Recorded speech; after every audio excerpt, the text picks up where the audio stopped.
wants to see what they may not.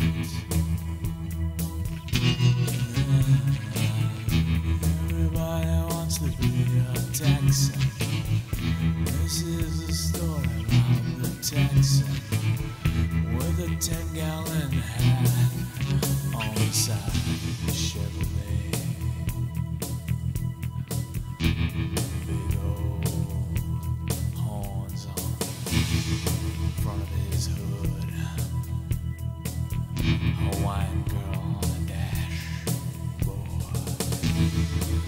You know it, make it better. Big old beans and big old ribs. It's hot. Give me an iguana so I can eat her up. Yeah. Everybody wants to be a Texan. Everybody wants to drink like a Texan. Everybody wants to make love like the Texan. Everybody wants to be the Texan.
Responsibility.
She needs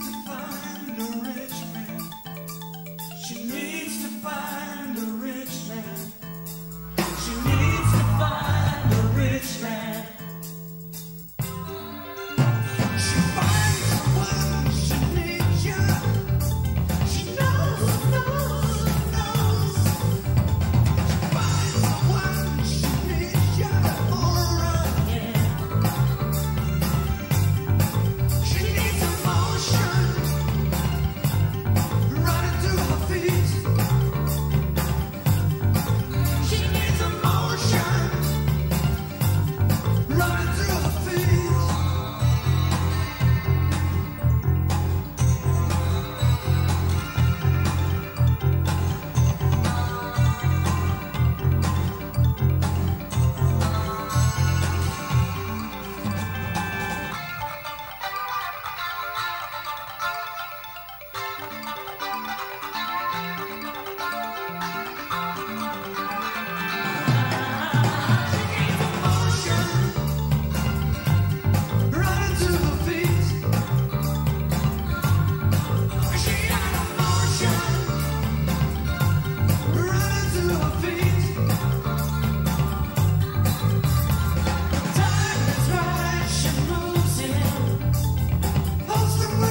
Hello, everybody, and welcome to What Can Go Wrong? What Can Go Wrong?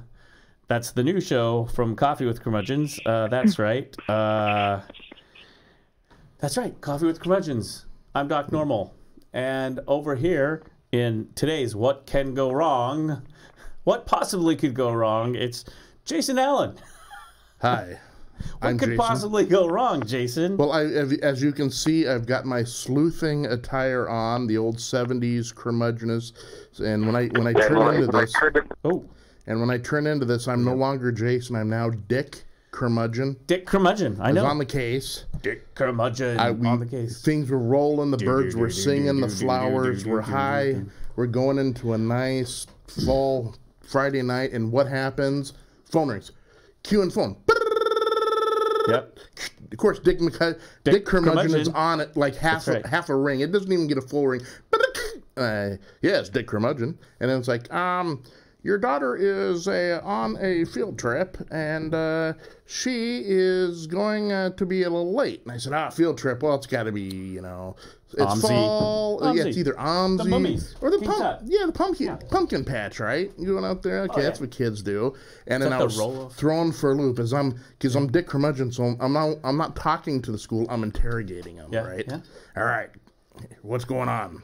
And they're like, well, the kids went up to see the ape caves. The ape caves. And then my Dick Curmudgeon antennae went on wildfire. Like, where are the ape caves? I said, and then I went in true 70s gruff fashion. I said, listen, pal, when you're in my neck of the woods, that sort of double talk just ain't going to work. I did that. How far are the ape caves?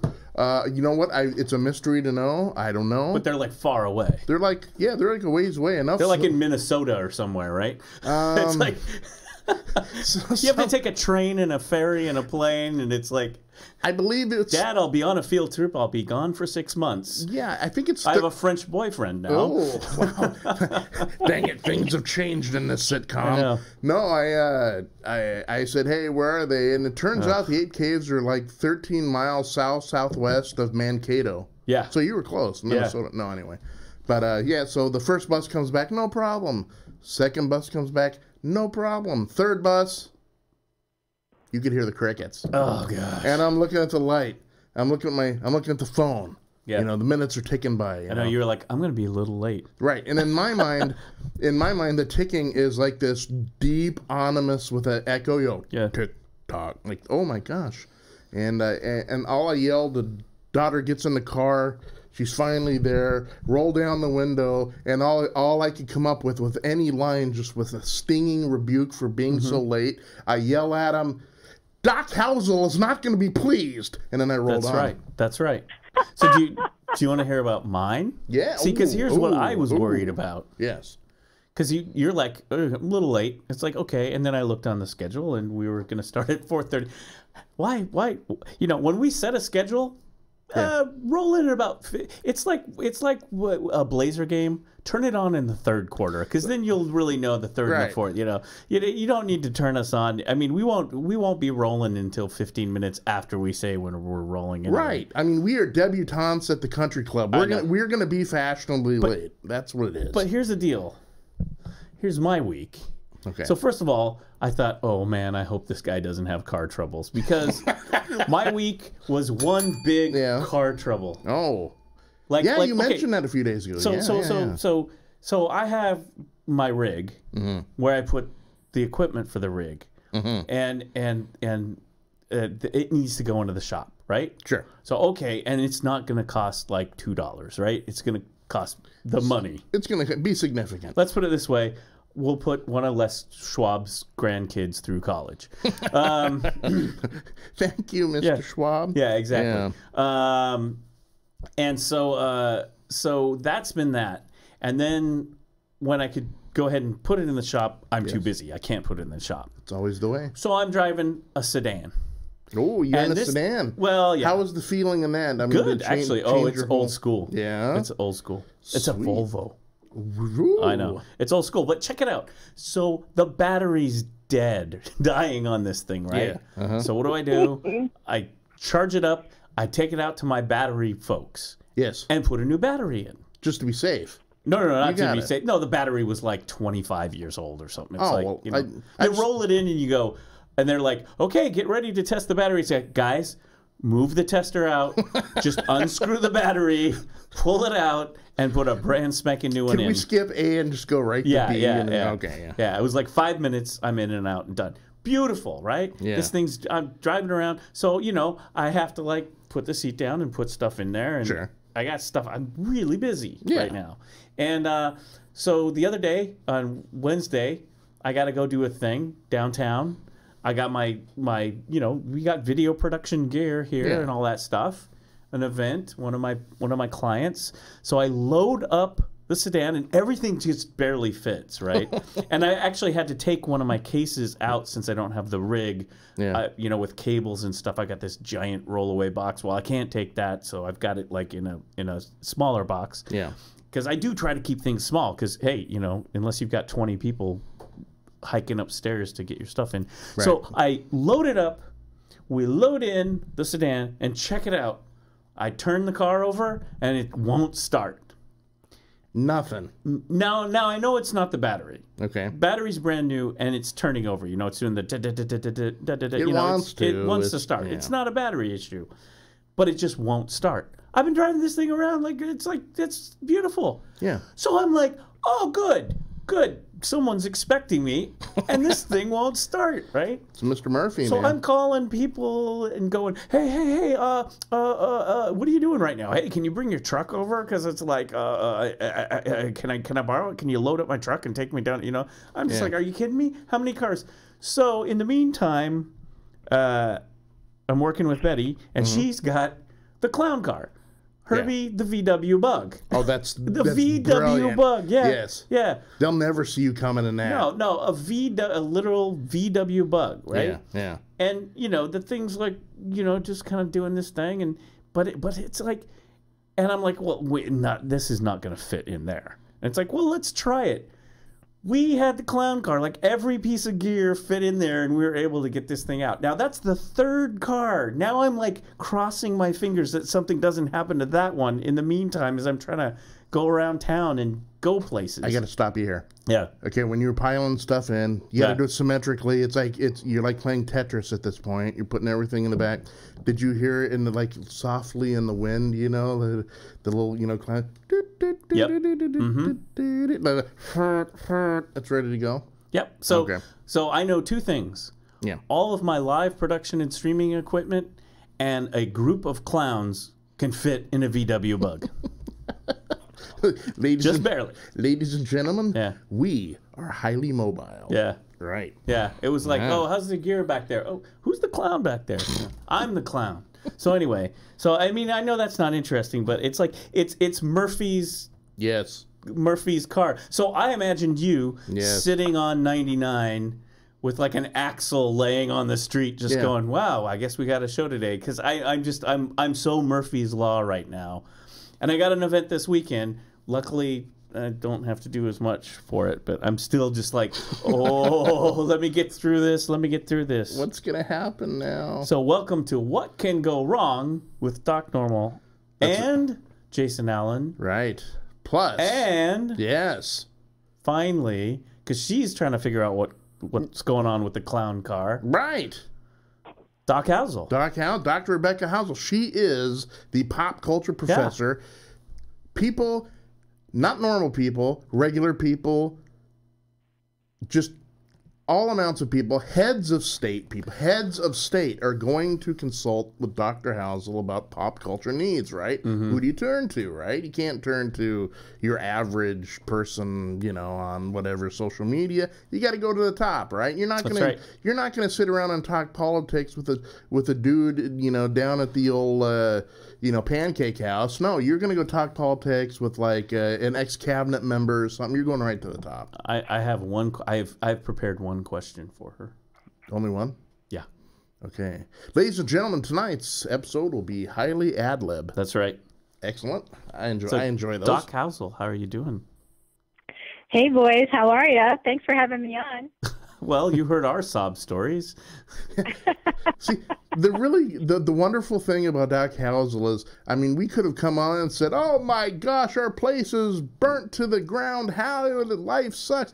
And Doc, the eternal optimist, she is the even keel. Nice. She just comes and says, "Hey, I'm doing all right. How are you folks doing?" Well, I mean, the thing I didn't say is when I got down here to the studio and fired some stuff up, guess what happened? Yeah, that's the computer stuff. And I'm like, oh, good, yeah, sure. Hey, Murphy. Murphy's our fourth guest, Murphy, and his law. But anyway, so I do have, can I kick this off with my one question to Let's Doc do Housel? This. Yes. Can I do that? It's Doc that Housel? It's do that it, powerful. baby. Let's go. I have one pop culture question. My question is this. Doctor Who, new season. I actually have viewed episode 1 and episode 2 of Doctor Who. Doc Housel, the new Doctor Who. What say you about the new Doctor Who? Okay.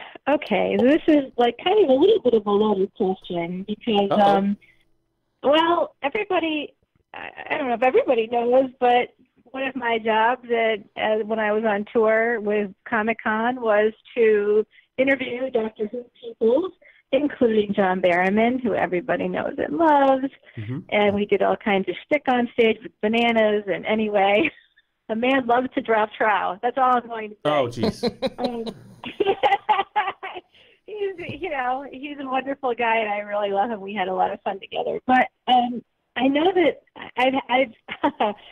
I've read a lot online. I've been in a lot of forums when the female Doctor Who debuted, because of course gender studies is a big part of what I talk about as the pop culture professor.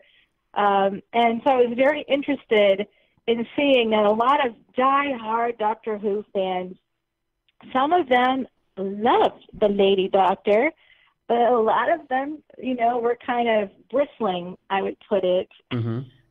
Bristling about it. I, of course, love adaptation of all kinds, and really, technically, she's just the first Doctor Who, but she's not the first Time Lord, female Time Lord. Nope. As everybody who's a fan of the show knows. But and I like how Peter Capaldi put it. I think it was in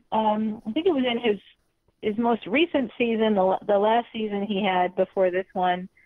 Where he was like, we don't always come back as men. There was like a little cushioning for the audience of the upcoming. I think they probably wrote that in after they picked the new female Doctor Who, and he kind of was saying, we don't eat meat. We're kind of evolved. We don't care about that stuff. Hey, did you? I didn't know that. I didn't know that. Yeah, that was vegetarian. All right. The Peter Capaldi season. Yeah. See? No, it's pretty cool. See, there's my problem. I missed Peter Capaldi. It's a little unethical for people to kind of eat meat when why would you trade another person's flesh for your own, or another being's flesh for your own? You kind of wouldn't. So that was in there, along with we don't always come back as the same as a man. I'm not always a man. That's gender doesn't matter. So in terms of love, anyway, and I think this is actually really great. I loved it because I think this is true. I feel like love is very fluid, right? It doesn't matter, male, female. You're attracted to who you're attracted to, and that's the truth. I think if humans had more than a 100-year kind of time card that we punch, sometime between 70 and 100, hopefully later in that time. But I think that we tend to have to survive, so we stick with one partner because we only have like 10 decades or less. That's not a lot of time, actually. But if, let's say you had 300 decades, right, or 30 decades, you would have a long time, and I have a feeling that many, many people would not be just like, hey, I'm a woman, I'm heterosexual, I need to be with a dude. I think it would be very fluid, because I believe that's how love is in reality. And Doctor Who is evolved, right? He's like supposed to be super old. So he, she. There's really no gender. I don't even know why I assigned a gender. Anyway, I'm loving it. I really liked it a lot. I don't know if I should admit this. This is like a personal opinion thing. It has to do with the writing. Yeah. I didn't like the writing of the first episode. Oh, okay. Okay. I know.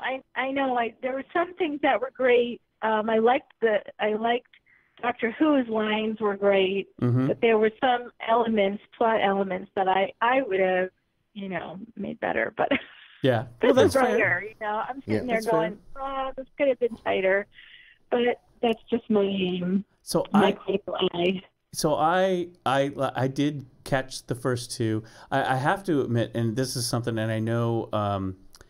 So I watched I watched when I was younger. We got the Tom Bakers, and then after that, so it was like, oh, this Doctor Who and Tom Baker, of course. And a lot of people who are Doctor Who fans who go way back, it's like Tom Baker is in our hearts, right?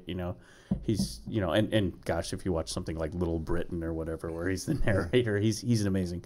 But I did do the Eccleston, and then the I can't even think right now. What's his name? Yeah. The Scottish Who. Help me out here, Doc. Do you mean Peter Capaldi? Not Capaldi. He was Scottish too. No. It was Eccleston. Then it was what's his face, who everyone's in love with, and then it was Matt Smith, and then it was Peter Capaldi, I believe. And I worked with Matt Smith. Yeah, right. It was Matt Smith and then Peter. Yeah. But I can't think of people are going to like the second guy. The guy who's like real the sexy guy. The guy who, like, my ex, she loved him. Oh, boy. Anyway, who cares? You know who I'm talking about. That guy. I think I do. Actually, wasn't he in Harry Potter? Was he in Harry Potter? I don't know. No, I don't know. I have no idea. I believe he was. I'm not a Harry Potter guy. But anyway, I did miss the... yeah, I know. My brain... How could you not be a Harry Potter guy? It's so good. So you're not going to be seeing the Fantastic Beasts film debuting the second in that 5, debuting November 16th in the States. Here's what I'm going to do. Was he the 9th? No. Oh, for Pete's sake. Find the list of alumnus. Yeah, but of course it's not a list. It's just like complete amount. David Tennant. That's what I was trying to think. He was in Harry Potter. Yes, oh, was he? Really? Yes, he was in Voldemort's cohorts, I suppose is the best way to put it. I totally believe you. He was Mad-Eye Moody. He became Mad-Eye Moody in the movie. He took over that role. Yeah. And then like in disguise, but he was David Tennant was David Tennant, and actually, I think that his wife was, or like an ex-wife was on Doctor Who as well. I think you're right. I heard something like that. Yeah. Very interesting. So I couldn't think of his name either, to be honest with you. And unfortunately, my iPad is like 5 feet away from me. Well, it's too far away, I have a dog laying on my leg. So I watched those. I caught some of Matt Smith, and I do like him as an actor because I watched The Crown and all that. He's going to be in the new Star Wars, by the way. Oh. And then I did not see Peter Capaldi. I just wasn't watching it. He was in 2 seasons. I know people liked him. I know I have friends who really liked him. I missed it. He's so great. And so now Jodie Whittaker, who is the new Doctor Who, came out, and it was on there, and it was, of course, being promoted, so I knew it was happening. So I happened to catch it. Actually, a friend of mine texted me and said, new Doctor. Oh, sure, I can watch it. Here it is, right here. Yeah. And I watched the 2 episodes, and I love her. I think she's awesome. I really like. I think she's been playing that to me what that Doctor Who character is, especially after they regenerate and they're a little bit loopy, And she's kind of been doing the loopy thing, like, okay, I know I used to know how to do this. Kind of like we are every day, Jason. Yes. Pretty much. Yes. Like, we're pretty much. And I guess since, like, I'm plant-based, like, vegetarian, vegan guy, I guess I could be a Time Lord. Good, according to Doc Housel. Yeah. Sort of. Well, according to Peter Capaldi. In the last season. Yeah, no, for real. I think it's just an evolved state of mind, about life and an appreciation for life, and that if you're very old, you have that. I would think you would have that, unless you've been turned into a villain, in which case you're totally nihilistic and don't care. Yeah, I'm kind of up to that, the Who or Whovian level, but I'm not. I'm lacking in some areas, and so. But I'm ultimately confused about a lot of stuff. So instead of Doctor Who, I'm just like kind of like Doctor Doctor. You would be perfect. I could see you as Doctor Who. You'd be the first American Doctor Who wearing what you're wearing right now with the hat and the jacket, kind of like the 1970s Columbo, Mannix, canon Doctor Who, kind of the brute.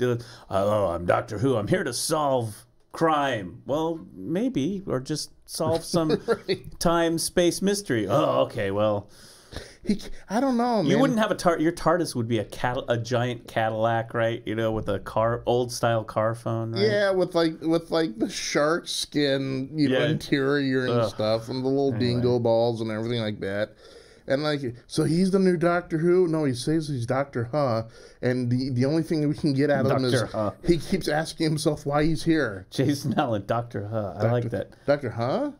Yeah, Jodie Whittaker. Yeah. So I liked her. I also kind of felt like somewhat when the second episode, I started thinking about it and I thought, well, she reminded me kind of David Tennant a little bit in her approach, mannerisms, kind of and stuff. her dialogue and her timing. I don't know if I'm right about that or not, but I remember it kind of. Well, what she did was she studied all the previous. So Doctor Who is one person actually. He just regenerates and looks different. Or she, he, she. Doctor Who regenerates and looks different. The gender is irrelevant. Apologies for using pronouns. I just can't kind of help myself in this. We have very limited time. I can't apologize every time I use a pronoun. But basically, Doctor Who regenerates and is the same person, or supposed to be. So the differences are kind of based on the actors, and so she did a great job of studying everybody. And I was going to tell you guys. Years ago, this was talked about years ago, and someone, I won't say who, suggested that I audition for that role. Of course, I'm not an actor. There we go. An actor. I'm a terrible actor. Terrible, like no poker face. Plus, I can't do British accents. Forget it. It's just not happening. I can barely leave my Boston accent behind. It's not happening. So I was like really, because they wanted somebody who kind of knew all the roles, all the iterations of Doctor Who, and was kind of a pop culture person, really. Yeah. And a woman, and an attractive woman, all this stuff, but not, I don't have to be like, I don't have to be Angelina Jolie or something. The Doctor is not supposed to be a supermodel. Right. Well, just kind of a tough, awesome, person that likes to wear pants, which I do. So. Do you like Doctor Who's new outfit? I think that the wardrobe. I liked everything. So far. I feel like it's pretty consistent. So all good on my end. I'm go time. I like change, especially in pop culture. It's usually a good thing. And to me, not always. But. And to me, that one, I know there's all this, there's this toxic kind of stuff that's going on in fandom, but that one just to me was just obvious, because as anyone who knows Doctor Who, as you were saying, it's Doctor Who regenerates. The Doctor regenerates and regenerates into someone else, and it's not going to be. It can be anyone, you know. So well, I like the way they tackled it in the dialogue too, because it wasn't a big deal. Yeah, they're like, it was, oh, you're a woman, and she looks down. She looks down like she's mildly surprised. Oh, I guess I am a woman now. How do I look? And then just totally whoop. It's not a non-issue anymore, and I like that, because you're right. It's her also taking on the mannerisms of all the other doctors. Of course, it's the same person, just in a different shell. Even back in I remember even like the Tom Baker, because I remember the Tom Baker. Then it was I can't remember that guy, and I know I think he has a daughter who was actually on Doctor Who too. That actor, but what I always like is they're wearing the other person's clothes because they regenerate, and it's like, okay, this is just not me. I now need to go get my own, my own uniform, my own threads here. Yeah. So yeah, I was surprised, and I noticed some people who were a little bit nervous about it. It's like, I don't know how this is gonna be or whatever, and they were all saying, "Hey, this was fun." Yeah. And the first 2 episodes were a lot of fun. So I'm watching it and That's enjoying good. it. Yeah. Anytime there's a paradigm shift, people are going to be nervous. Yeah. And unfortunately, because patriarchy really is real and is obvious, and I don't have to explain all the history, I hope, but it's hard, even for women. Hegemonic discourse, or the sort of prevalent, the dominant social group, which is, men, white men particularly. Sorry, boys, you're both white men, but it's the truth.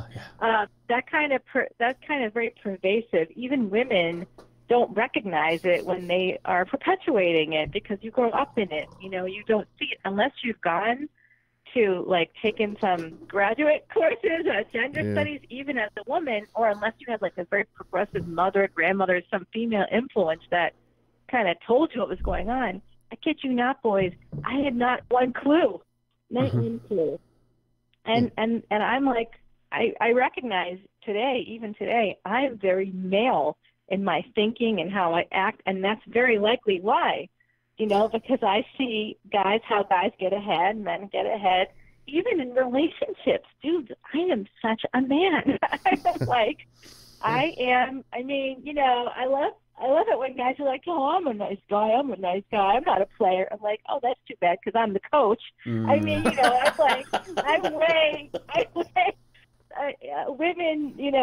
the way that women are portrayed in pop culture is not reality. If you were to use me as an example, boy. So we're on the air right now with Coach Housel, and we're jeez. Hey, babies. And call me. No, yeah. I'm kidding. Oh man. But yeah, the waiting list is getting longer. That's about, as far as the pop culture stuff, that's about. Well, I am doing the Star is Born stuff. We do know that, but that's not like the other Marvel. Well, Halloween, boys. This is our Halloween. I know. Your Halloween show, like last and I'm really excited about that. Whoa. We seem to have lost her for just leave sight a second. No. But no. Oh, that's always interesting. Sure. Go ahead, Jason. Well, no, I was kind of segueing on what she was talking about, and Halloween is because it's become its own. We'll just call her back. Sure, we'll do that. I have no idea. Nope. Hang on. You're already in another call. Wait. Incoming call. Hello? Hello? Hey. Okay, good. Yeah, ever since Google upgraded Chrome and YouTube. By the way, did you know YouTube went down one night? Yes. All of YouTube. Yeah. When old Doc Normal here was uploading videos and for clients, YouTube went down. Remember? Keep in mind that Professor Murphy and is it large? And Murphy's Law. And there's also this other thing too that I think that Jason knows about, because he saw me perform at Comic-Con. Whenever I was performing at Comic-Con consistently, anything that was electronic, it always went wonky. I had one audience member come up to me after my show and say, I'm a medium, I see ghosts, and you have 3 around you. Hey, yeah. One is a trickster. She came up with quite a narrative. I think that there's a lot of things that we don't see that are real, but I think it was really just like you said, kind of Murphy's Law, and sort of what happens sometimes. This makes when complete you're using a lot of electronic stuff. No, this makes complete sense, because last week's guest. Yeah. Yeah, this is my life explained now. But last week's guest, that's what he does. So, it's like maybe maybe after last week, we also have things happening that we're not seeing.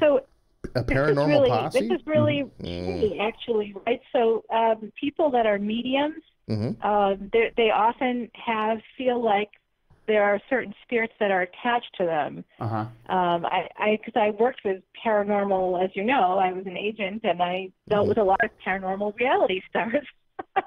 Yeah, right. So, so there was a lot of that, and I did a lot of paranormal podcasts as a result, and so there was always that sense of like, if you are a person that could connect with the other side. Yeah. Which is interesting because, of course, Halloween started as almost in the Middle Ages, to be honest with you. The Celtic, one of the Celtic Fall festivals called Samhain, right? Started October 31st and went to November 1st.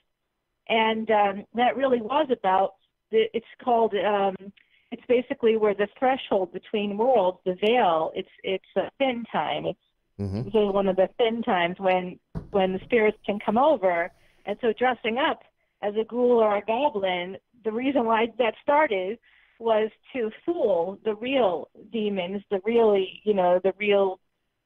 spirits coming over, thinking that you were one of them, so they wouldn't do anything to you, anything bad to you. So it's kind of interesting, right? And here we are. Oh, by the way, when I called you back, I thought this was also interesting because I'm into numerology. It was 8:06, and my battery was at 86%. Oh. All I'm just going to tell you right now, just as we're going here, just a warning to everyone, including you, Doc Housel, is Google is now showing me a message in Chrome that's saying, oops, the system encountered a problem. Yeah, no kidding. Number 102, retrying in 2 minutes, 10 seconds. I have no idea what's going to happen in 2 minutes and 10 seconds. And there's no way for me to cancel it. Yeah. Yeah. Oh, I'm loving these Google upgrades. You know it's always good when Google upgrades stuff and you're just like, why does it take, 30 seconds to get into my Gmail now as I watch the animated Gmail logo instead of just getting into my inbox like I'd like to. That too with the latest update, there's a little dancing envelope, and I'm like, we quit dancing. I just want to get in my inbox. I didn't need a floor show. Actually, this morning I was trying to reply to a client in my Gmail, and I was clicking on their email, their message on the subject, and it wouldn't pull it up. I'm like, oh yeah. Oh, Google does. All right, sorry. This is just suddenly occurred to me. This is the new 21st century, like Friday the 13th or Halloween movies. It's a bunch of us guys sitting around, and our electronics don't work, and we're all like, ah! Like, oh my gosh, it's spooky. Yeah, if it's not broke, don't fix it. Right. Yeah, it feels like a Friday the 13th. I'll tell you what. So okay. I wanted to talk about The Nun. Can I talk about The Nun? What's The Nun? Because I really like The Nun. Can I just say? And also It is still my favorite. It's a brand new movie. The original, the new one with the clown, the Stephen King. Yeah. Oh my God! And then there's this. Speaking of Stephen King, really liked the novel called You, which is now adapted into. It's very scary, especially if you've had a stalker like I have. It's on Lifetime, which is. I wish it wasn't because that's always thought of as like a girls channel or something, but it's about a stalker, and that's a real life ghoul. I mean, we're talking about potential spiritual ones, but that's a real demon. That's true evil, human evil. Yeah. And I'm riveted. I'm not kidding. I am riveted. It's actually people who are Supernatural fans. The show Supernatural that's on the CW, and anybody that likes the Magicians. Sarah Gamble. Is a writer and producer on the show, and she actually is directing and producing this one. I said directing, but I know that she's definitely producing it. Yeah. And sorry, I'm putting a dog down. I don't know why the dog has to be with me at all times. She's 16, boys, so we have to kind of go with it. It's a dog. She's looking at me now like, aren't you going to come downstairs with me? But she doesn't understand we're on the radio. Yeah. I wish I could show you. This dog, I think we have telepathy. Speaking of Halloween, I think my dog and I have telepathic communications, and she implants suggestions in my head. Ooh. Like, I want a rotisserie chicken dinner tonight. And then I go out and get her one, and then my dog is eating rotisserie chicken. As you're napping, there's suggestive thought by the dog. You would like rotisserie chicken. Man, man, that was a great nap. You know what I'm hungry for? Some rotisserie chicken. That would make sense. It would. Well, I don't eat meat, boy. So when I think about this stuff, and all of a sudden an idea pops in my head for it, I know it's the dog sending me messages. Harvard did prove that telepathy was real in 2014 in their study results. So it's possible. Wow, I like that idea. Yeah. I like that story idea. There was a show, I don't know if you remember this, see, this is just old school stuff. There was a show, one of my favorite sci-fi shows. It was British. Okay. Along with the Star Trek. It was called UFO. It was made by Jerry Anderson and his wife. They did the Thunderbirds and all those. Okay. It was their first live action, and then the follow-up to it was Space 1999. Most people remember that one. But UFO came first, and it was live action, had all the great rockets and special effects, and they were fighting the aliens. And in one episode, a lady had a pet cat, and the aliens they were like telepathic and stuff, and so they took over the cat's mind, and the cat would go take over other people's minds. Oh, that is brilliant. Yeah. And so you'd see the cat come in, and it'd be like, and then you'd see weird flashy lights and stuff like that, and it was like, that was a good one. That was a good show. But anyway, to me that makes total sense. Yeah. Right. I have a cat, and I've always long said that cat is a pair of opposable thumbs away from ruling the world. Oh yeah, yeah. Oh my God, he sits and he plots, he schemes. Yeah. So I'm not familiar with a lot of what's going on there right now. So The Nun is a movie. Is that what we were talking about? Oh yeah, it's one of the scary movies that came out I think a few weeks ago. Really? Maybe it was.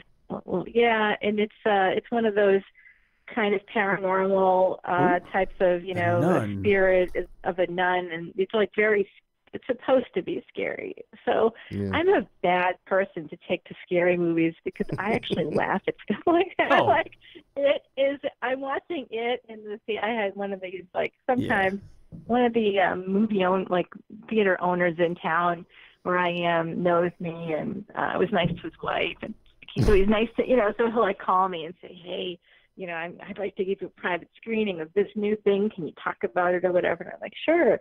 So he's let me go in and see it before anybody else could see it, and I was so excited about it. And I'm glad I was alone because I was laughing the whole time, and it would have been obnoxious if I was in the theater with other people. They would have been mad at me, I'm sure. But I really think that stuff is funny. Yeah. I'm sorry, it cracks me up every time. To me, it's very hokey, and even if it's a good story. And Stephen King, I loved the book, I really did. But it's I mean, it's not that I'm not a believer or whatever, but I sort of I see it as absurd. So I was watching The Nun. I wanted to take one of my nephews, who's actually I'm actually going to see in a few hours. I'm taking him on some college visits this weekend, so it's going to be a good time with Aunt Rebecca. Let's go. Go time. But he's my scary movie compadre.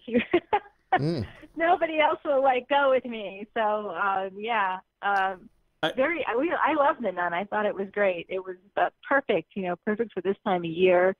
I like a little scary something going on, and The Nun is so great because if anybody, like my mother went to Catholic school, and she's always had regaled me with stories about the nuns and what they would do to her, So, that's part of our culture, in a way. Yeah, what is it about that? I mean, does she carry a ruler? Right, a ruler.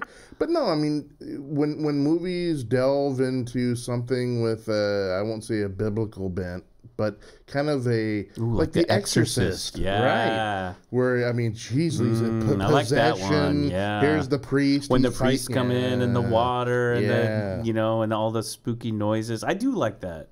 I mean, those are ridiculous too, but they're fun. Right. They're lots of fun. They're very fun. Yeah. And they hit on that. And Jason, I think you hit on this exactly. all of this stuff kind of comes out of Christianity. Yeah. Because frankly, Judaism, there's no hell. There's no, it's not that, it's a different setup. It's basically nobody's come back to tell us what's going on. So we hope that there's like Garden of Eden, that's in the Bible. We hope that good stuff is waiting, but it's mostly metaphorical because, Judaism is really based on something called seichel, or reason. So, it's for Jews, so that doesn't come out of Judaism at all. That's really mainly a Christian thing. And that's why, things like The Exorcist is always about with priests and even vampires.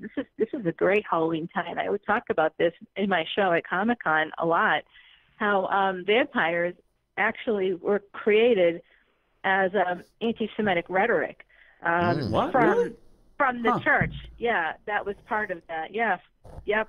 Something called the blood libel that was made up completely by the church. Very interesting. That's why vampires always had an aversion to crosses. And the BBC show Being Human, I don't know if you boys ever saw it. There was also a North American version on Sci-Fi. It was made in Canada, but it supposedly took place in Boston. My friend Sam Witwer played the vampire. We worked together at Comic-Con a number of times. My God, he's so hot. It was like embarrassing for me because I'd be like working with him on stage and like I knew him otherwise. And he played the vampire. He played the vampire. Yes, he did. And he was hot. Because that seems like, since Anne Rice, that seems to have to be the thing, right? Right. Yeah. Well, also True Blood too, Charlene Harris. Yeah.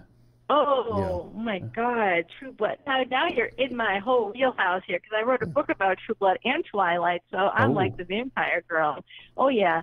No, I mean, and I worked with a lot of those True Blood stars. Oh God, help me. I'm getting wet right now. I don't know if I could keep quiet about it because Joe Manganiello is actually was the one that I met him in 2013, not working for Comic-Con, when I was at a spa in Toronto, and I was at this bar, this rooftop lounge in Toronto. Yeah. I think it's called the Roof Lounge or something. Very, very creative. But anyway, I'm there. I'm in like my Comic-Con does, so I would get different designers would send me stuff. I'm like wearing something fabulous, but I'm not there on business. And I'm having like some fabulous $25 cocktail. And all of a sudden this guy he's amazingly huge. He played the werewolf in True Blood. Oh, yes. My God, I died. I died 1,000 deaths of happiness. It was really bad. Gorgeous Joe, who ended up marrying Sofia Vergara about 2 years, I think, after he and I met. And I think that if I ever write a book about myself and it's made into a movie, I'd like her to play me because we have matching boobs. There we go. There we go. Yeah. Just as a side note, the werewolf guy in True Blood, that was my wife's favorite actor in there too. So he was like a hot werewolf? Oh yeah, he is a Joe buff, was in Magic Mike. Shirtless. He was known as Big Stick. 7 o'clock shadow, and he's just kind of got that. He's dangerous, right? Yeah. He might bite me. Let's go out for a beer. Well, I can say to you from personal experience, that he does bite. In a good way, Well, we're finding things out here on the Coffee with Curmudgeons show. Werewolves do bite. Joe would not be happy that I said that. But I don't know. I think that when you're free, when you're loose and you're out there and you're doing things and people, something's going to come out eventually. I'm not saying anything happened. I'm just saying. Yeah. He might bite. Nothing. No. But I do have some questions, and I was developing them over the week as I was thinking about what we would be talking about today, right? Good. And since I only had one question. One question, right? I thought of questions, and it seems like Halloween, as far as the Americanized holiday version goes, kind of just exploded onto the American scenes, right? You had the movies coming out, Bela Lugosi, the Dracula, you got, Boris Karloff, of course, as Frankenstein, and the Mummy and things like that. So when did the United States, when did America embrace it, not just as a spiritual sort of thing, like it's where the veil is the thinnest in the year after we've turned in our crops and everything else? Where and when did the American people just grab a hold of it and make it uniquely one of its own? Okay, well, I actually have an answer for this question. Excellent. Yes, this is excellent. I wasn't sure I was going to have an answer, but then you turned it around and I was able to come out with it. In the 1920s and 1930s, that's when trick-or-treating became a thing in the States and also in Canada.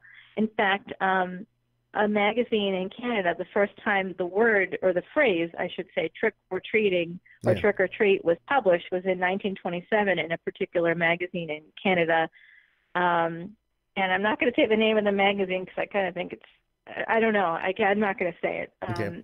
It might be racist. I'm not sure. I'm not sure. If people want to know, they can Google it. Look it up, yeah. They can look it up, yeah. I think that there's probably a great article from Smithsonian Magazine. I think it was in 2012 that mentioned it. Anyway, all these things come out of my brain when I start talking. I don't even know what's going to happen.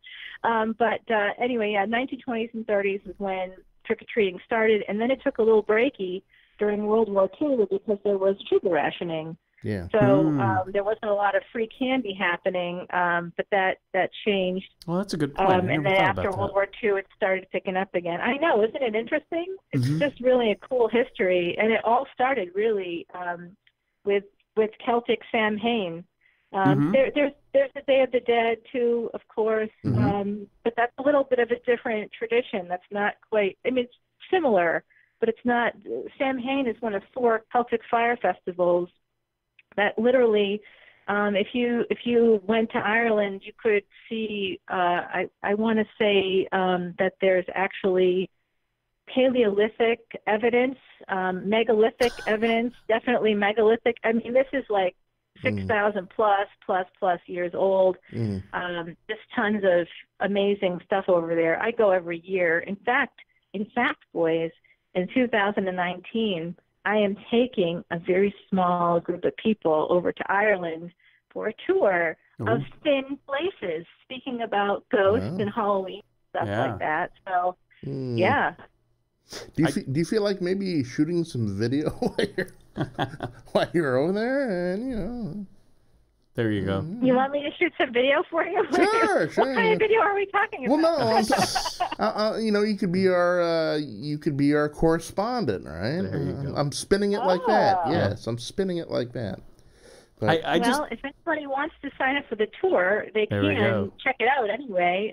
SoulArrowEntertainment.com. Oh, yeah. And there's a Ireland trip, and that's part of what I do is take people to places that, I take you to all the good places too, but in a week's time, I'm going to drive you around and take you to all these great places that I know and love, and I'm telling you, you can feel the energy in these places. It's insane.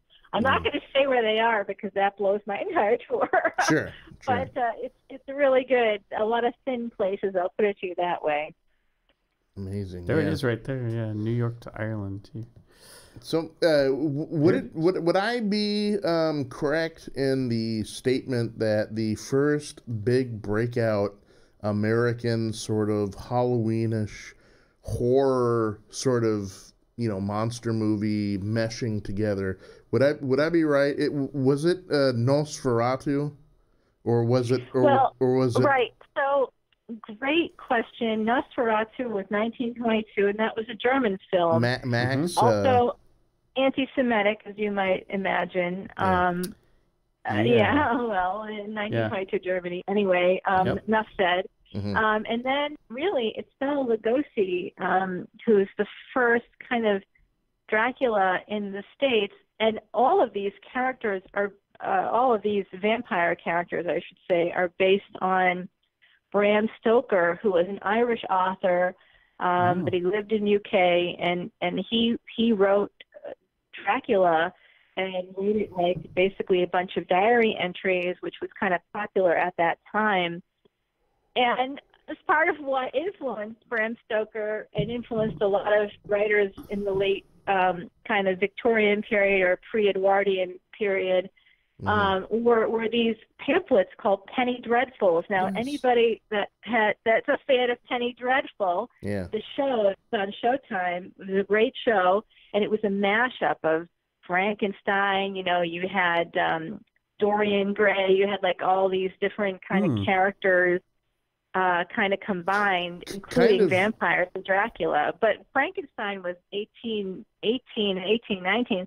Actually, Frankenstein was written by Mary Shelley on this night where Lord Byron was having a party, and there was like a big storm. And remember, pre-cable, pre-electricity, so they couldn't do anything but light some candles, and they kind of made it into a game. Who can write the scariest story? So the story Frankenstein came out then, but then Lord Byron's physician, John Polidori, he wrote the very first vampire novel, at least in Britain anyway, and it was called The Vampire, Vampyr. And that was 1819, 1818, 1819. Like Frankenstein, it came out at the same time. And then it wouldn't be until the end of the 19th century that Bram Stoker came out with his novel. But another, I'm sorry, I just thought of this, another Irish author, oh, my God, the Irish are so good at this shit. Wow, really. Came out with something called Camilla, or was it Carmilla? Oh, don't quote me on this. Anyway, it's a female vampire, and there was like a lot of like lesbianism in it, and it was very avant-garde for the time period, Victorian period. It was kind of amazeballs, actually, and I'm surprised that someone in Hollywood hasn't picked that up, because I would be all over that. It's Carmilla. It is Carmilla. Is a Gothic novella by Irish author Joseph Sheridan Le Fanu. Le Fanu, yeah. Early works of vampire fiction, predating Bram Stoker's Dracula. By 18, as you were just saying. Wow. Oh, yeah, I got it down, baby. Lesbian vampire story that came before Dracula, Atlas Obscura. Yeah. Wow. It was good, too. You're right. It was good. You're right. Now that I think about it, I'm actually shocked that nobody has taken that vehicle and tried to update it for modern audiences, because that has all has all the appeal. Yeah, you would think with all the reboots and re-updates that hey, you could go back there to 18 something. Hey, look at this Carmilla here would be an interesting one, Well, I mean, it's... Well, Varney the Vampire was the Penny Dreadful vampire, and he kind of influenced even Charles Dickens, who, before as he was writing A Christmas Carol, which is one of my favorite Dickens stories of all time, and that's about ghosts. We're talking about Halloween and ghosts and things like that. That's basically one of the first ghost stories ever. And every year I go and I see it, on stage. I go every year. I love it. This whole group of actors from New York City does this amazing rendition of it. I just can't. I have to go. It's like I'm compelled. It's like a vampire said, "You must go," and I have to go. I really do. But Varney the Vampire influenced, in fact, Dickens, as well as Bram Stoker, how about and the Penny Dreadful show? Varney the Vampire. Then literally a century later, is influencing pop culture still by inspiring this Penny Dreadful show. Pretty interesting. What about others, kind of akin to that in that sort of time frame, the Victorian late 19th century? Even Oscar Wilde. Picture of Dorian Gray is kind of that off sort of, the old man in the portrait's kind of creepy, and he's, so It's super creepy. Well, and there's a lot of that. It was like, it's very steampunky now. It's often used like the League of Extraordinary Gentlemen in comics and graphic novels and things like that. And there was also a sci-fi show called Sanctuary. And it had one of the Stargate Atlantis stars was one of the stars, and it even featured Tesla. In it, which is interesting. He was a vampire in Sanctuary. So there's like a lot of mashups. And it all kind of comes out of that Victorian period of these really terrific writers. I kind of wonder what they were smoking. Actually, they were probably smoking a lot of opium. Right, down in the opium dens. Yeah. So, Professor, that strikes me as a question, actually, because you're talking about this period, the early 1800s, right? With this kind of explosions the whole of these century was loaded with writers. But it kind of starts in those, like you were saying, the 1819 and kind of the early first couple decades of the 19th century. I was thinking, do you think that because you also don't you have Conan Doyle and all that too? Is that because maybe of the revolution in science? And that because we're starting to do anatomy and Charles Darwin and all of that. That's exactly what Mary Shelley. One of the things she talks about reanimating dead flesh. Her one of the Darwins. I think it was Darwin's grandfather or uncle, or I forget the relationship, but he had just kind of done that experiment with electricity in frogs. That everybody now does in high school science class. Or at least they used to. I don't know if they do now, but it's kind of horrible. Probably not. Actually. I would hope not, but I could never believe it. I was like, this is real? It's alive! It's alive! It's very traumatizing. I've always been super sensitive to animals and ethics and killing creatures that we don't need to kill. So I'm sitting there in high school. I'm just looking at this going, I'm absolutely not doing this. Yeah. And my biology teacher, her name was Mrs. Bedard. She was, that was really her name. I had this kid next to me, my lab partner, his name was Vinny. He was on the football team, and I just looked at him and I was like, dude, I'm not touching this fucking frog. I'm just not, it's not because it was gross or I was grossed out, but because it was unethical. Yeah. And Vinny's looking at me, he's like, I don't care. I'll do it for you, So, and then he put his hand on my leg, and I was like, So, Doc, I got a question. Would you see me any less of a person if I told you that back in high school I tried to make my frog do the can? Oh, guys. Of course I wouldn't. I don't judge anybody. Somebody actually, one of our mutual friends just apologized to me for eating lobster or something. I'm like, I really am not offended by what other people do or choose to do. Yeah. I can only control myself, you know what I'm saying? So I don't judge.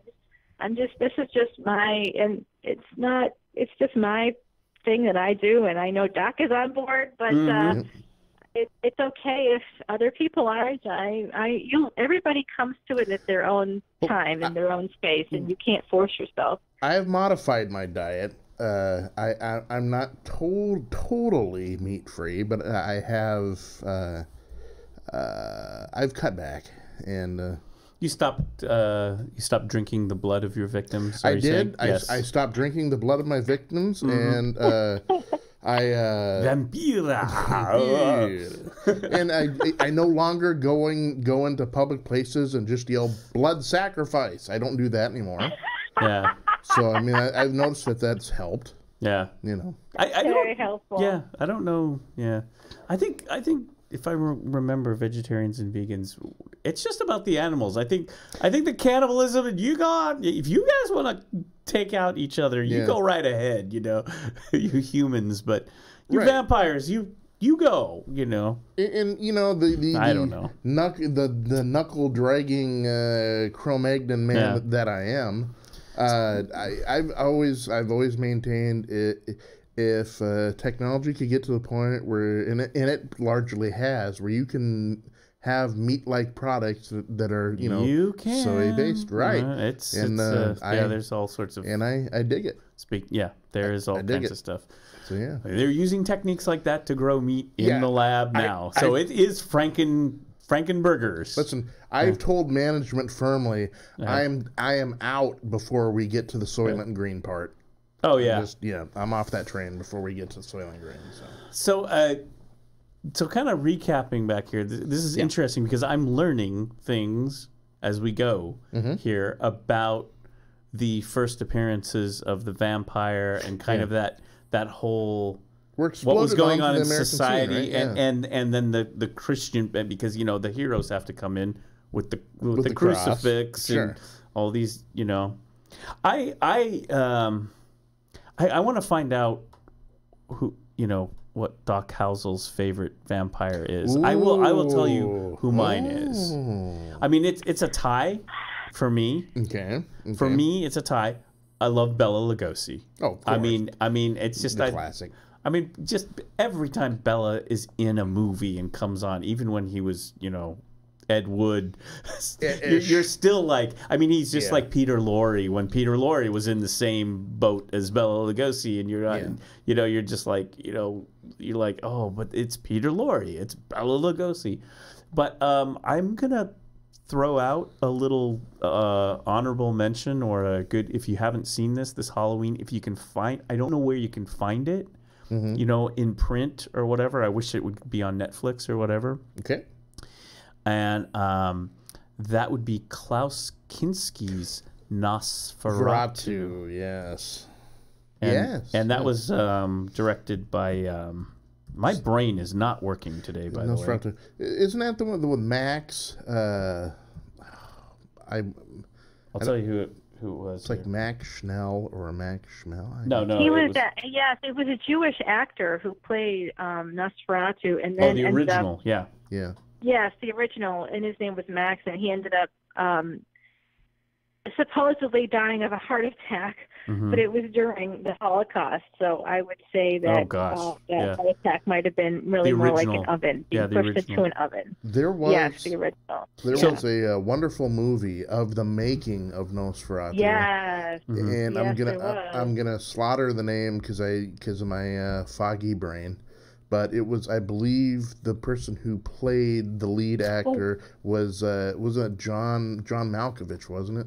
Was it Malkovich? Was it the one with like Eddie Izzard? It was. Yeah, I saw that. It was something wasn't he the vampire? Oh no, was he? Willem Dafoe. Think about this. Willem Dafoe. Willem Dafoe was the vampire. William Dafoe. And John Malkovich was he was supposed to be a real vampire though, like the Nosferatu was real. Yeah. And really preying on people, and there was a little bit of like a sinister aspect to it. I saw that in the theater when it came out. It was good. I did too. The movie I'm referring to is a remake of the silent film. Of course, Nosferatu. This is the one we were just talking about. It stars Klaus Kinski. It is German production. It is in German subtitles or whatever. It is Nosferatu the Vampire, 1979. That's a Werner Herzog film. Gotcha. Werner Herzog film. And if you like his films, he did all these films with Klaus Kinski. If you ever go, he did a document because he does a bunch of documentaries and then he'll do a film, and a lot of his films star Kinski. And he did a film about my Best Fiend, which is about Klaus Kinski, and it's amazing about how hard it was they to work with each other, but whatever. But that's a real fun one. And Klaus Kinski is he can do those creepy weird guys, and they kind of have the traditional makeup like the original silent film, but I like that one. So that's your favorite vampire. I am really interested to see what Doc's that's favorite what I want to is. ask. Yeah, out of all the movies she's seen and all the books she's read and everything, your favorite vampire. It's really, boys, I can't actually say because I don't want to insult any of my pals. Like I know people who play vampires, and then they'll be a little mad at me. I say, but Sam Whitwer, of course, is my pal, so I really liked his version. I'll give you an out. I'll give you an out. In Being Human. Top yes, 5. Give me an out, please. Yep, I'll give you an out. Top 5. Oh, wow. Top 5. Broaden it a little bit. I'm not sure if I... Okay, well, Alexander Skarsgård, I kind of have to give him a nod in True Blood as the Viking vampire. Dennis O'Hare, I worked with Dennis. He's American Horror Story. He's fantastic, and also part of my LGBTQIA crew. So he's insanely talented, and he played Russell Edgington in True Blood, a 3,000-year-old vampire who basically was at one time a Roman slave, and kind of really became like this very interesting character study of existentialism. You know what I'm saying? Yeah. As brutal as he became, we talked about it earlier, that if you could live forever, we're talking about it with Doctor Who, if you could kind of like live forever, you would be more evolved or something. But there's the other side of the coin, that you'd just be more nihilistic. The human life just wouldn't matter anymore as much. And imagine the pain that we have, all human beings have, and think that they somehow are alone in it. But we all have it, and because everybody, I think, suffers from some kind of abuse. Mental illness is a massive issue in our country and around the world, actually. And I write a lot about mental health, and that's part of my Ireland, part of my Ireland group. I worked for an Irish publisher, Book Hub Publishing, and our second volume on mental health just came out on World Mental Health Day, which was October 10th, and the third volume is coming out this spring. And it's really important, and that's a lot of actually just talked about this today, boys. This is so interesting. Everything comes back around again. I was just saying to someone today how way back, I was writing a book on disability studies, and way back in the Middle Ages, people would take people who were with mental illness and say they were evil, that the devil had possessed them. That's right. You know what I mean? They were a witch. They'd be burned. They'd be tortured. They'd be called a vampire. They'd be like vilified in some way. And so there is a connection between mental illness and monsters, and basically Halloween. And I think you made an earlier point. I would say, or I'm guessing here, and you can tell me if I'm right or wrong, that is a Christian Western approach to that, because we have tribes and seers and people who would have a different, brain chemistry, and sometimes they would be the shaman or whatever, Yes, right. But in Christianity, it was viewed as something having to do with the devil. You're possessed with the devil, and you're clearly different from us, and we need to somehow beat it out of you or whatever. You're different. Usually burn it, torture you, or something. You're different. Drown you. Yeah. If you were to look at anybody that watched Jesus, Rebecca, that my brain is.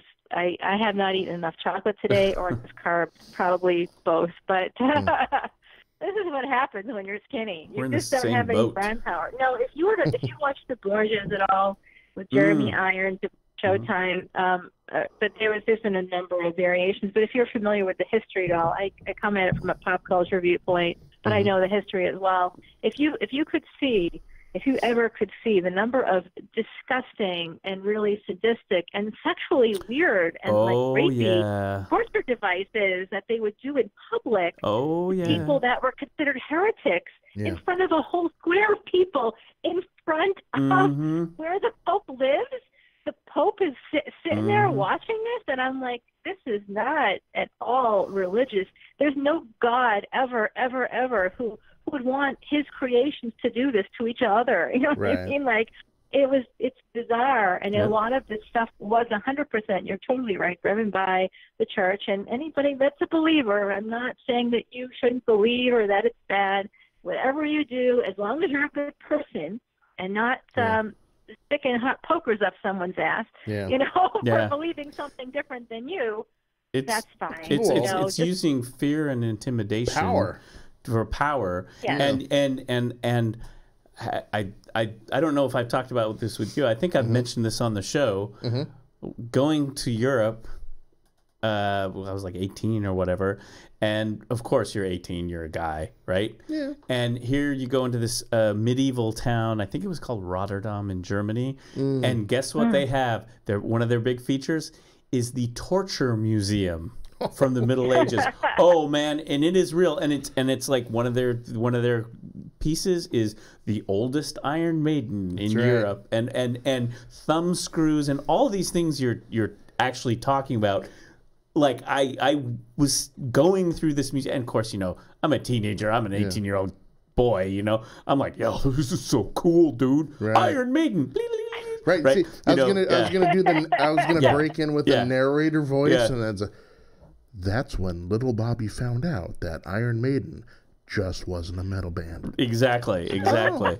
But I was looking at these implementations.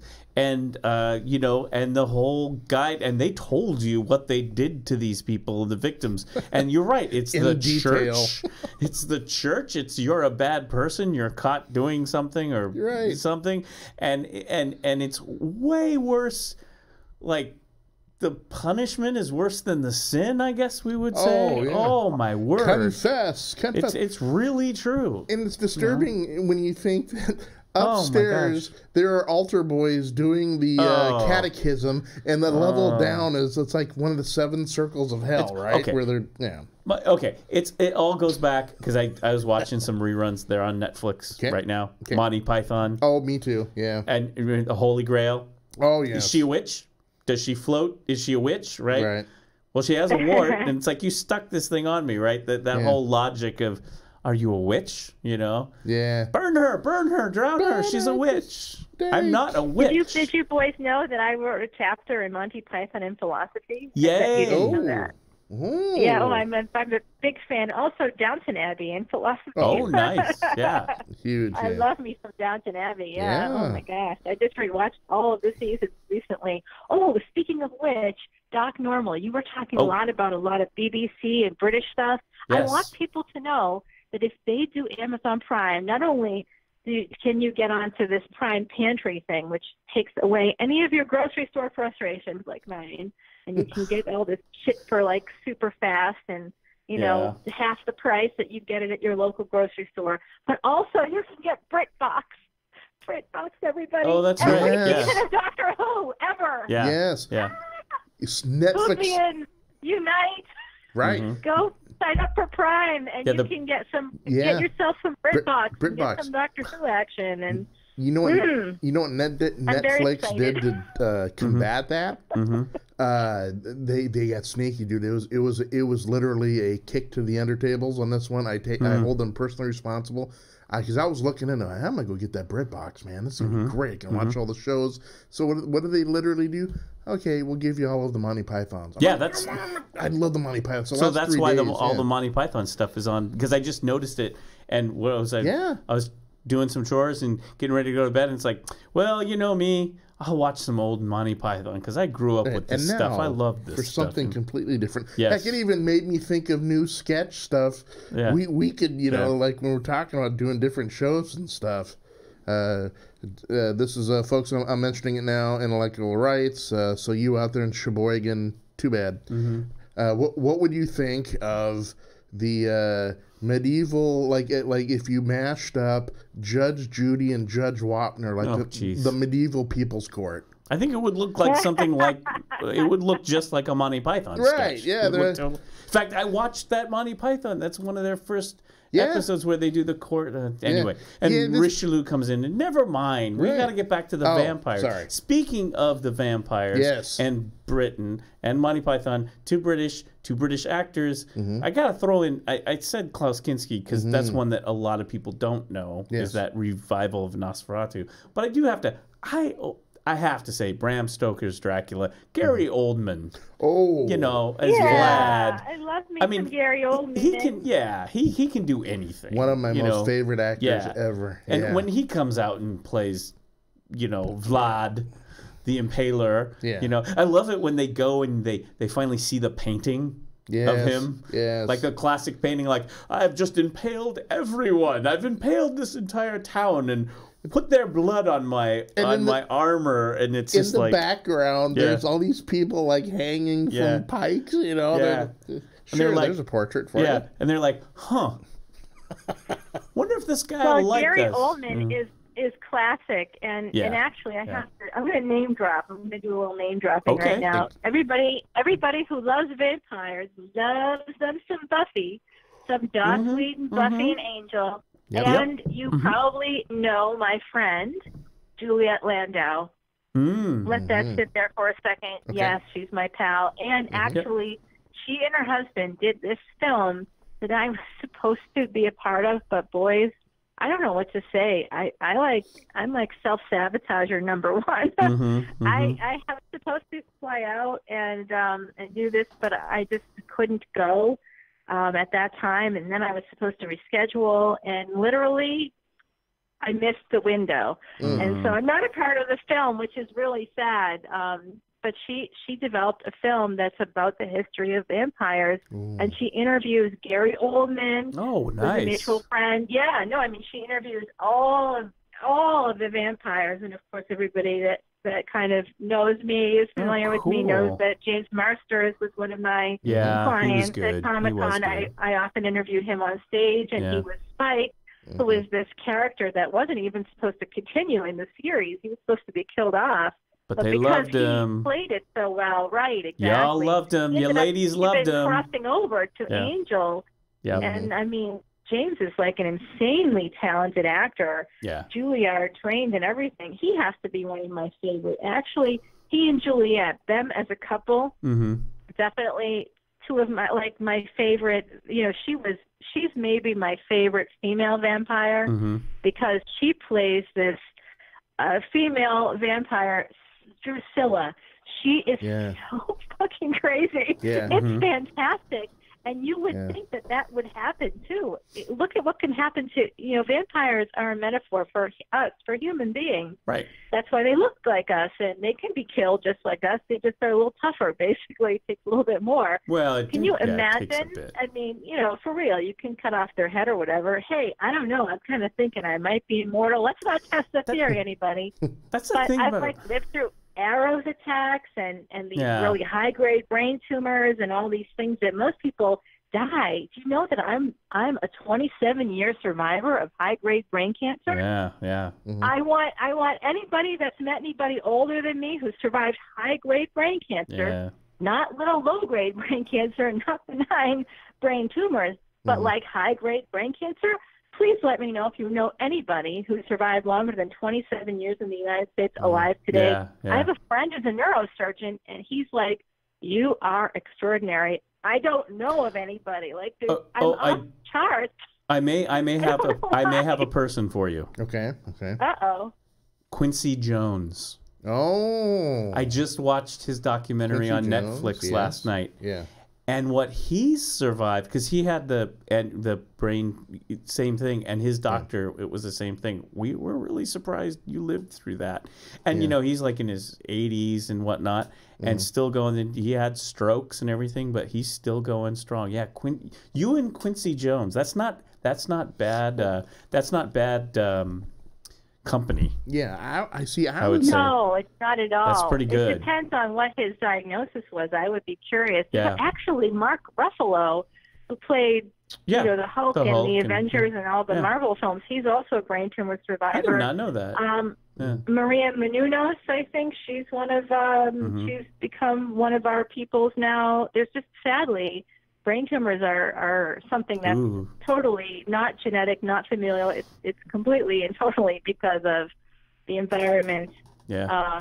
So production of plastics has been named among the top reasons why brain tumors happen. And I grew up in subsidized housing. Oh, yeah. And this very thin wall, exterior wall, my bed was against the exterior wall. And the other side of that wall was this electrical box. I just visited with my mother. Like last weekend in Boston, I just saw her, and we were talking about that, and she's like laughing. She's like, "Oh yes, and that's right. I remember putting your bed so that your head was against the wall, and that thing was out there humming all the time." Yeah, I'm like, you don't want that. Mom. No, that's. Oh, Mom. Yeah. See, that wrecks my whole. I was going to come forth with a conspiracy theory. This Well, wrecks of course the whole you thing. would. I was just going to come out and say maybe, just maybe, Doc Housel is a vampire. I was getting through it. Yeah. You know what? Yeah. Once you've had to live, because the only reason I'm alive, boys, is because of blood transfusions. Particularly people that donate blood. Right. I love you and thank you so much, and want other people to continue to donate. They will not take my blood, or I will be giving it away. Right. Yeah. But not because I'm diseased, but because I've had chemo and stuff, and they just don't want it. Yeah. They're like, well, we'll take someone else before you. They want Maybe the good if we're young stuff. dying, we'll call you.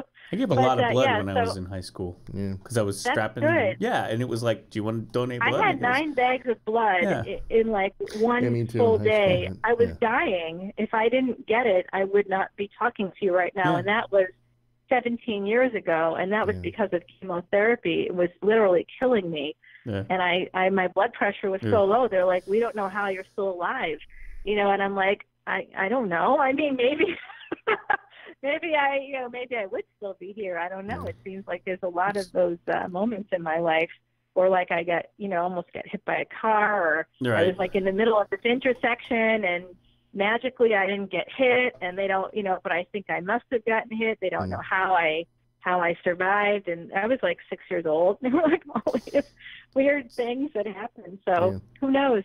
So the thing about the vampires. No, I was just thinking about this. Yeah. Because I was thinking when we were talking about the vampires earlier, was we were talking, and you were talking about this like with the things you've gone through as a survivor and medical things, and how vampires are the ultimate survivors because they're basically eternal until you do something to bump them off. Right. And that was always the thing that got me. Like, okay, come on, you want to be a vampire hunter with us? Great. And then you'd encounter the vampire. You'd figure out how to subdue the vampire. I mean, after going through a lot of stress and people would get killed and all that. Sure. But you're there. You survived, right? Yeah. You and Jason and I were like, okay, we survived through. Now we got to do the thing. And then out comes the book. And it's like, okay, you got to drive a stake through the heart. Okay, you need the crucifix. Now you need the holy water. Now you got to chop off the head and stuff. It's a lot of work to kill a vampire. It is a lot of work. It's like, I'd be like, this is kind of a lot of work, this vampire hunting. Why don't we just let this thing live and maybe we'll go hunt a Frankenstein or something. Sure, I don't know. Wasn't that the thing? Like, you have to do like 10 or 12 different things. There's so much protocol to actually put a vampire down to rest. It happened to me once. I was in the mausoleum late at night, and I ran into a vampire, and I said, dude, it's just so exhausting trying to kill you. So I said, listen, I'm going to compromise with you. I said, what's your name, vampire? And he said, yeah, Bob. I said, hey, Bob. Okay, cool. All right, I'm gonna put an ankle bracelet on you. If you go outside of the cemetery, it's gonna go off, and then someone's gonna have to come and give you the old stake through there. But I don't want to do that. I'm a love and let live guy kind of guy, right? Sure, you've been around, I don't know, 400 years. Cool. Yes, you get cobwebs on your armpit, and you could probably use some new duds. But I'm not gonna hold that against you. But it's like 10 or 12 or 15 different things. Yes. I remember it's like, okay, stake through the heart. No, we're not done yet. We need the crucifix. We need this and that and everything. And you'd be like, that's an exhausting day just to. You thought CPR was tough. Exactly. Now, when you try to go do vampires, holy cow! But I don't want to walk around with garlic in my pocket. Exactly. Right? Garlic. Oh my gosh. I mean, the other thing too about that is, we were talking about again. I mean, these are really. I think the whole psychology of this Doc Housel that you're giving it's like really good stuff. It's like. I actually haven't thought about that before. Right, yeah. But it's like, okay, I'm the eternal vampire. Man, I got to find a good therapist. I mean, this 400 years stuff is really weighing on me. I mean, if you're really kind of like someone like me, maybe. Say I get bit and now I'm eternal. That ain't going to look good, man. You know how I am. I'm a curmudgeon. I'm going to wake up and go, oh, sure, the car doesn't start. We did this 300 years ago, or whatever, It's like, you know what I mean? Yeah. I mean, Yeah, immortal, thank you. Yeah, Jeez. the kind of day, my sciatica, the kind of day I had, I gotta go bite. Oh, they just looking good, huh, Doc? You know what my other favorite, I just thought about one more thing as you were talking. Yeah. Adam Sandler does the voice for Count Dracula in Hotel Transylvania. It's a film franchise, an animated one. Yeah. There's three of them now, and the most recent one came out in July 13th of 2018, and it's literally my favorite. Okay, this is something if you ever slept with me, anybody who's ever slept with me knows. I watch this every night. That's a way to put it. I mean, it's like.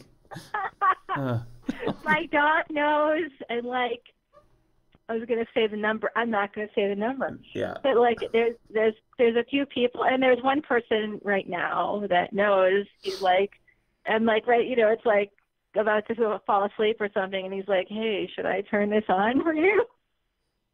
Oh, right. Yeah.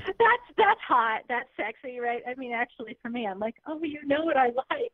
Oh, thank you so much. That's so sweet. Yeah. So, yep. That's not a turn on. It's the sleeping. Yeah. It's the sleeping movie. I have to have some noise in the background. So. Gotcha. I'm at the Some stage. people listen to the ocean. I listen to Hotel Transylvania.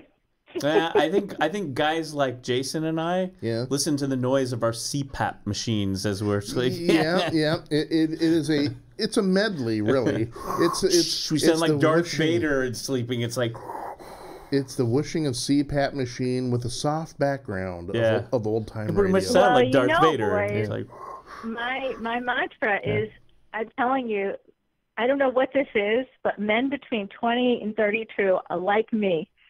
And always find me. And I'm not kidding. I'm like, in some ways I wish I was kidding, but also it's awesome, and I don't. So I just went to the doctor's this week. I had a massive shiner. I don't know if anybody has social media, but I had a massive shiner. Yeah, massive. What are you doing? Pretty bad. My eye is really, dude, I am like an MMA star. No, I mean, stuff just happens to me like that. So I'm a tomboy. I'm hiking. I'm lifting weights. I get into some shit. That's all I can say. Things happen, and nothing abusive or anything like that. Just it happens. And so I'm at the doctor's, and my doctor comes in, and he's in his 60s. Nice guy, good-looking older guy. And he comes in, and this young guy comes in with him, and he's like, hey. I'm whatever his name. I'm not going to tell you his name because he actually asked me out. This is the weird. I'm looking at him. He's tall. He's good looking. He's got a full head of dark wavy hair, and he's smiling at me. And he's like, I've seen you around here before. I wanted to meet you, and now I thought I would come in and say hi. And I'm like, okay, this is the weirdest doctor visit ever. And he's sitting there, and he's looking at me with a big goopy grin, and my doctor says, okay, well, I'll see you in January, and leave. And this guy says to me, hey, can I walk you to your car? Oh, geez. Yeah, Doc. I know. He's a surgeon. He's 31. I'm not kidding. I'm like, is this for real? It's your own 70s. Funny. It's your own 70s medical TV drama. Right. The old doctor. I know. Well, you're looking good, Rebecca. We'll see you later. And here's Dr. Schmaltz here. Right, Dr. Kildare walks in. 31-year-old. Hello, how are you, Rebecca? I'm a surgeon. I do all the I'm so brilliant. I do all the surgeries. This is I very drive tough. A Ferrari. And, I need a second opinion. Dr. Kildare, please come exactly. in. Oh, I say. Hello there. Oh, I say. I was just around the home. I thought I heard you. Way. I don't care what people do for a living. I think that love is love is love. Mm-hmm. So, my friend in Ireland, who I absolutely adore, is a roofer. I don't care. You know what I mean? That he's a roofer. Monty. A lot of exercise. Monty, my doctor friend, who I'm going to drink with anyway. Yeah. He's not 3,000 miles away. He's 10 miles away. Monty is awesome and lovely, and of course has more money or whatever. But my friend in Ireland, who doesn't, is a roofer, works super hard for the money he has. I like him better. Can I tell you the truth? Because he is like a real person, and that's outside of the Halloween stuff and everything, I think that in reality, truly people that are kind of evolved and in touch and self-aware, you know what I mean, in touch with who they are, what they want, you don't have to be a vampire to kind of be mindful and understand that money doesn't matter. Right. It helps if you are. If you're a vampire, it helps. Right. I don't look like this for nothing. You know what I'm saying? Like I gotta spend some money on some face shit to make this happen. But I forgot. Gyms and I serums and creams. Yeah, but you know what? Die if you knew my one of my serums alone is a car payment. I mean, I'm not joking. It's just the reality. But you just gave. See, I'm thinking of all the downsides of being a vampire. Okay. And you just explained one of the upsides. Yeah. Compound interest. That's true. Centuries of compound interest. Like the Highlander. Yeah. Right. Highlander. Right. I went to the Highlands this summer. I was actually a Highlander for like a week. And I'm telling you, that place is gorgeous. I recommend the Scotland Highlands, Glencoe. You got to go to Loch Lomond. Oh, my God. I'd just be drinking the whiskey. I'd just be wearing the kilts. You know what? Yeah. The Scotch. Right. Yeah. No, the Scotch is delicious. I did go to a distillery. I went to a bunch of places. You just take a ferry over from Ireland, and you're in Scotland in like 2 hours. It's amazing. But the Highlander, that was the whole premise. That this guy, Duncan MacLeod of the Clan MacLeod, that's right. Yeah. that he was, able to, there can be only one. That's right. That was a captain on one of my Instagram Sean photos. Connery. Yeah. Sean Connery. Oh, my God. And the Kargan. The Kargan. Oh, who wants to go on a car ride with that guy, right? Yeah. I forgot to tell you something so super cool. I've applied for this NASA thing because I speak Russian. Is one of my 9 languages. You're kidding. Something. I've lost count myself. Ooh. Yeah. No, I get to go and maybe do a psychology thing about deep space travel in Russia. Oh man. Wow. Okay, that's the one I want to go to. People are interviewing next month, so it's not many American citizens. You have to be an American citizen. You have to have that's pretty cool. 20/20 or better vision. You have to have a PhD. Oh, so there's not a lot of applicants. It's a small pool. Does she need an entourage? I know, because that would be. I'd be all over that. Do you need assistants and entourage? You know how I feel about the deep space missions and stuff. That's right. But boys, if I end up doing this thing, I'll actually be in deep isolation studying the psychology of it anyway for about 4 or 5 months next year. So I don't know if it will happen. I don't know if I'll actually end up saying yes in the end. You know what I mean? I don't know if I can do it. Yeah. My dog, she could die. This is a problem for me. Yeah. She's 16. Yeah, that's what if a she lot dies of time while I'm in deep isolation? Yeah, you gotta get. That's a heck of a dog sit. We would end up. But if you have a friend who's a vampire, it's like, oh, the dog's sitting. Yeah, I did that 3 centuries ago. Sure. Don't worry about it. The animals love me. The dogs. And of course, he's gonna be reinsurance too. Like, dogs. He's not going to be dying anytime soon. Yeah, exactly. Let me tell you. Thanks. Companion for life is what I'm talking about here. That's right. I like this. I got this though. I got this. I got this for you. Okay. In a world in space where 6 astronauts are on a 6-month deep space mission to Europa,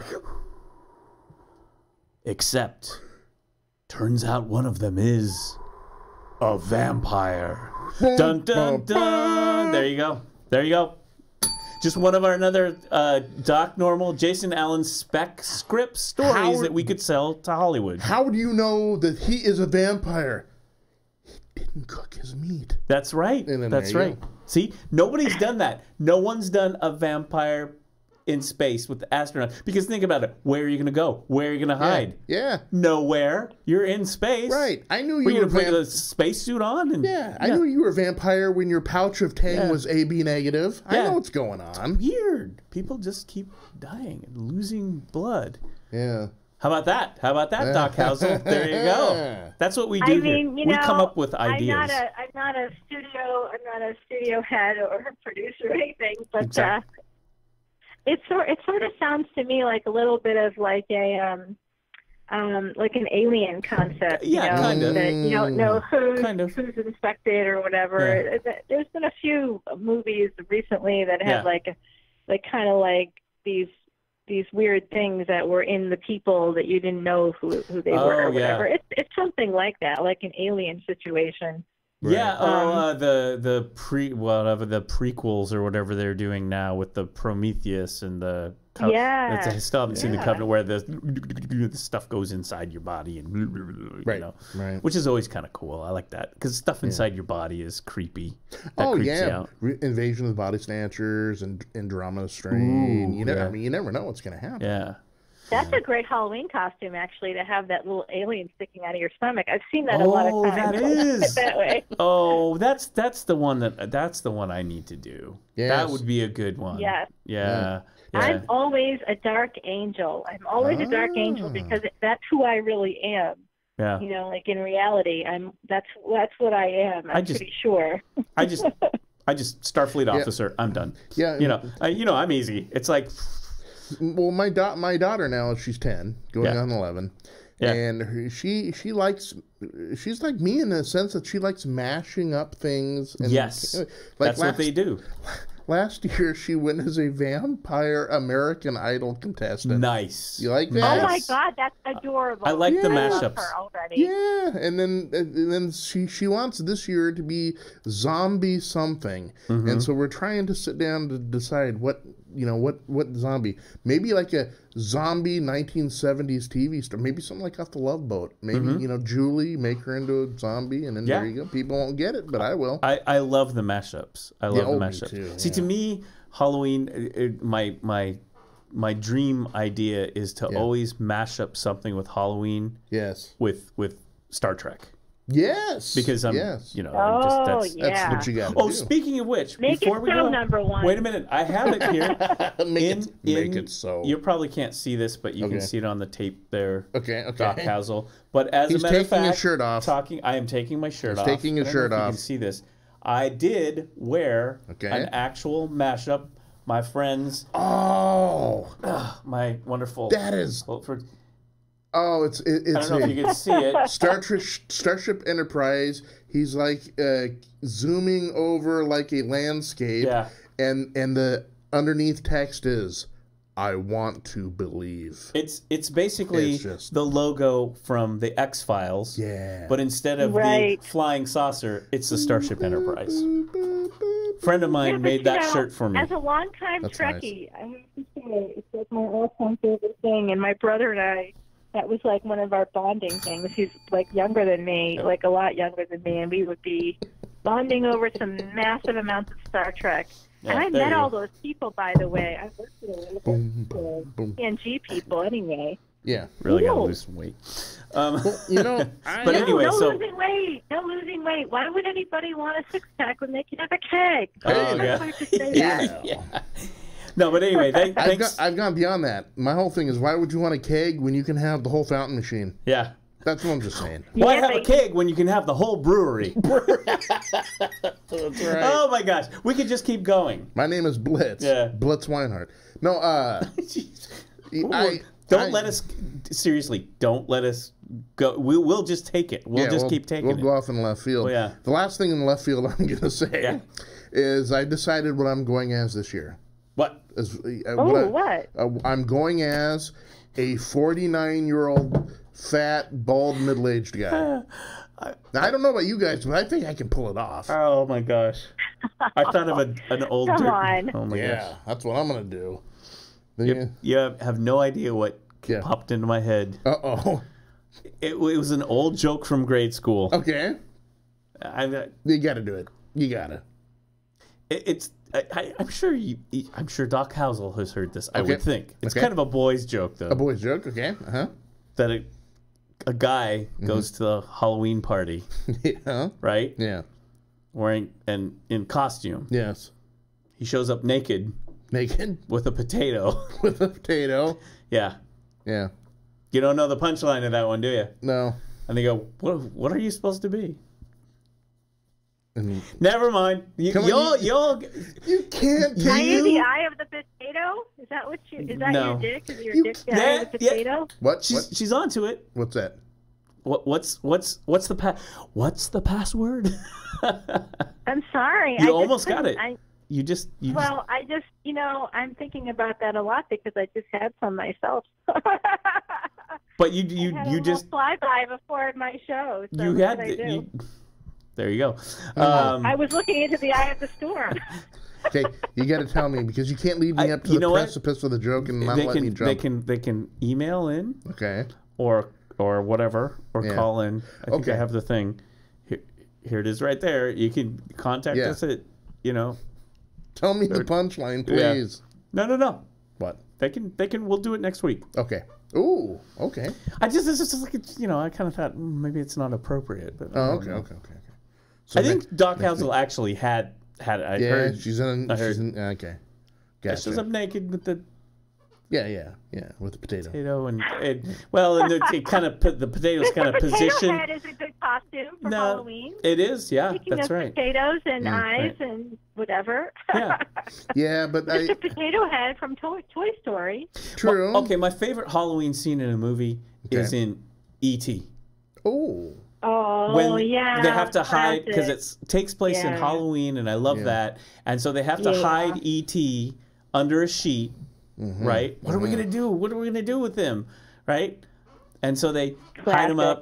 Yeah. And then as they're going around, then some kid's wearing the Yoda costume, and E.T.'s like, oh, did he say home or something? He starts pointing at him. They're like, no. Huh. Which, by the way, is it Elliot, the kid from E.T., is in some new show right now. I just saw a picture of him. Yeah, he's in some new show. I mean, he's like a middle-aged man now. How that goes. Interesting. Yeah. I don't know. But anyway. I think he's my age. Is he my age? I think he's my age, actually. Okay, well, then he's like, age. Or, then he's 19 or 20. I think Drew Barrymore. Maybe Drew Barrymore is my age. That's where I'm at. I've got a question for both you and Doc. Older. My question is this. This is for both of you. Do you have any Halloween superstitions? Things that you absolutely must do every Halloween? Because I'm a creature by habit, and there are certain things. And you have superstitions. Oh yeah, the week up to Halloween, I'll start watching the old. You got to watch Frankenstein, Dracula. But I have to watch one movie in particular, or it's just not Halloween for me. And that is Hocus Pocus? No, Abbott and Costello. Meet Frankenstein. Oh, yeah, with Frankenstein. Yeah, gotta watch it. Or the werewolf. I love it. Yeah, they were a bunch of good monster mashups. Yeah. And I love that. Things I gotta do. There's some things I gotta do. I will listen every year on Halloween night. I will listen every year to the old broadcast that took everybody by surprise. Oh, yeah. Orson Welles. War of the Worlds. War of the Worlds. And that is a great one to listen to. I listen to that because, that's just the kind of guy I am. I'm a little disappointed, Jason. Yeah, what's up? I mean, part of your Halloween ritual, Abbott and Costello meet... Is it Abbott and Costello meet Frankenstein? Yes. Is that, yeah. That's fine.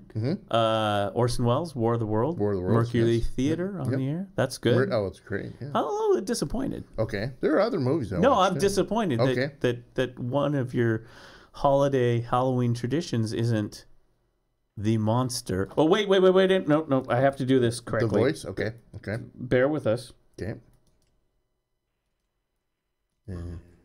The Monster Mash Rap. Oh, I play that all the time anyway. Yeah, that's great. All the time. That's I was just talking, things, blah, blah, blah. But, I mean, all involved in that great stew of Halloweenish is the Monster Mash Rap. In fact, couldn't we, I don't know, maybe play it as we're going out tonight? It might be possible, yes. That's great. It is. It is that time of year. I don't think Doc Housel is... No. Oh, no. I think you played it once on on the show. Oh, I played it more than once. I've heard it before. That was you, right, Doc? That's one of your... Yeah. That's one of your I things? don't know. You did it? Oh, yes. It's a mystery kind of zombie-ish sort of person with very black, dark hair, brown hair. Oh. Rest assured, Doc, I have spotted him out of a lineup. He is the guy that did the Monster Mash Rap. I thought so. Yes, I thought so. Also, Thriller is another great tradition for Oh, Halloween. yeah. That's fantastic. Michael Jackson, you got to give MJ a little shout out at Halloween all the time. But Jason, I have to say, I love your traditions. Yeah. You are into it. You are significantly into it. I don't really have any like major traditions other than giving out full-size candy bars. Oh, and full I size. To every trick-or-treater, all my neighborhood kids know me, come over, want to chat about movies and stuff and comics. Very cool. Yeah, it's really neat. And you know, I like last year somebody came as Rick from Rick and Morty. And I was like, hey, Rick, it's Rick. And he's like, oh, my dad. Then nobody would know. I'm like, tell your dad to come to this house, and I will slap his face for you. Nice. So he didn't know Rick and Morty. I was like, come on, dude. That's so cool. That was a great costume last year. I just want to clarify, full-size candy bars, right? Full-size candy bars. Oh, yes, full-size. Man, you are something else. None of this fun-size crap. No, she's going. Well, I also buy fun-size, but here's what I do. I have a big bowl of full-size. I let kids pick out one of those, and then I let them take a handful of fun-size. You know, whatever they want. And I have like probably 15 or 16 different varieties of full-size candy bars. I put them on Instagram every year. And then and I have probably 90 trick-or-treaters all told that come to my door every year. So yeah. Because the word will get out. It'll be like, go to Doc House, let's go to that house over there. It's full size, man. Right. We're learning new stuff. Yeah. Literally, Doc Housel is the Martha Stewart of Halloween. Oh. She's out there decorating Zombie everything. Martha Stewart. Zombie Martha. Oh, there's when my nephews were younger, I was definitely, and my son was the original. You know, I was the Martha Stewart for him. Oh, my God. We had Halloween parties every year with the, with the piñata full of candy, and we did all these weird games, eyeballs that were really great, that were like frozen, and all the kids were like freaking out, and we would do bobbing for apples, and we'd do caramel apples. My God, we did these mummy games with toilet paper. We did so much fun stuff. Yeah. That kid had an amazing life. And then my nephews, I would make parties for them every year too, and they would trick or treat with me, and it was just awesome. I just had so much fun. I didn't have enough kids. Yeah. If I had like 12 kids, I wouldn't be happy. I just want more, more. I'm getting to the end of that road, though, gentlemen. I mean, all these 22-year-old guys. Someone's got to knock me up. Right. Right, no, but I love it when parents don't go overboard in the sense they just go nuts with the stuff, but they have a certain sort of flair and their own personality and stuff. And here, when I was a kid, my father, ex-judge, very stern guy, right? Very, I mean, he would tell jokes with a deadpan look just to make sure, he was testing you. Because he would tell you a joke that was funny, but he would do it with a straight face, and he would dare you to think it's funny, because is he telling a joke? Because he looks really serious. So every Halloween, he would, he'd get his bag of candy out, for the trick-or-treaters, and he's the guy, he wouldn't let anyone else answer the door. It had to be him. Get away from me, kid, go about your business.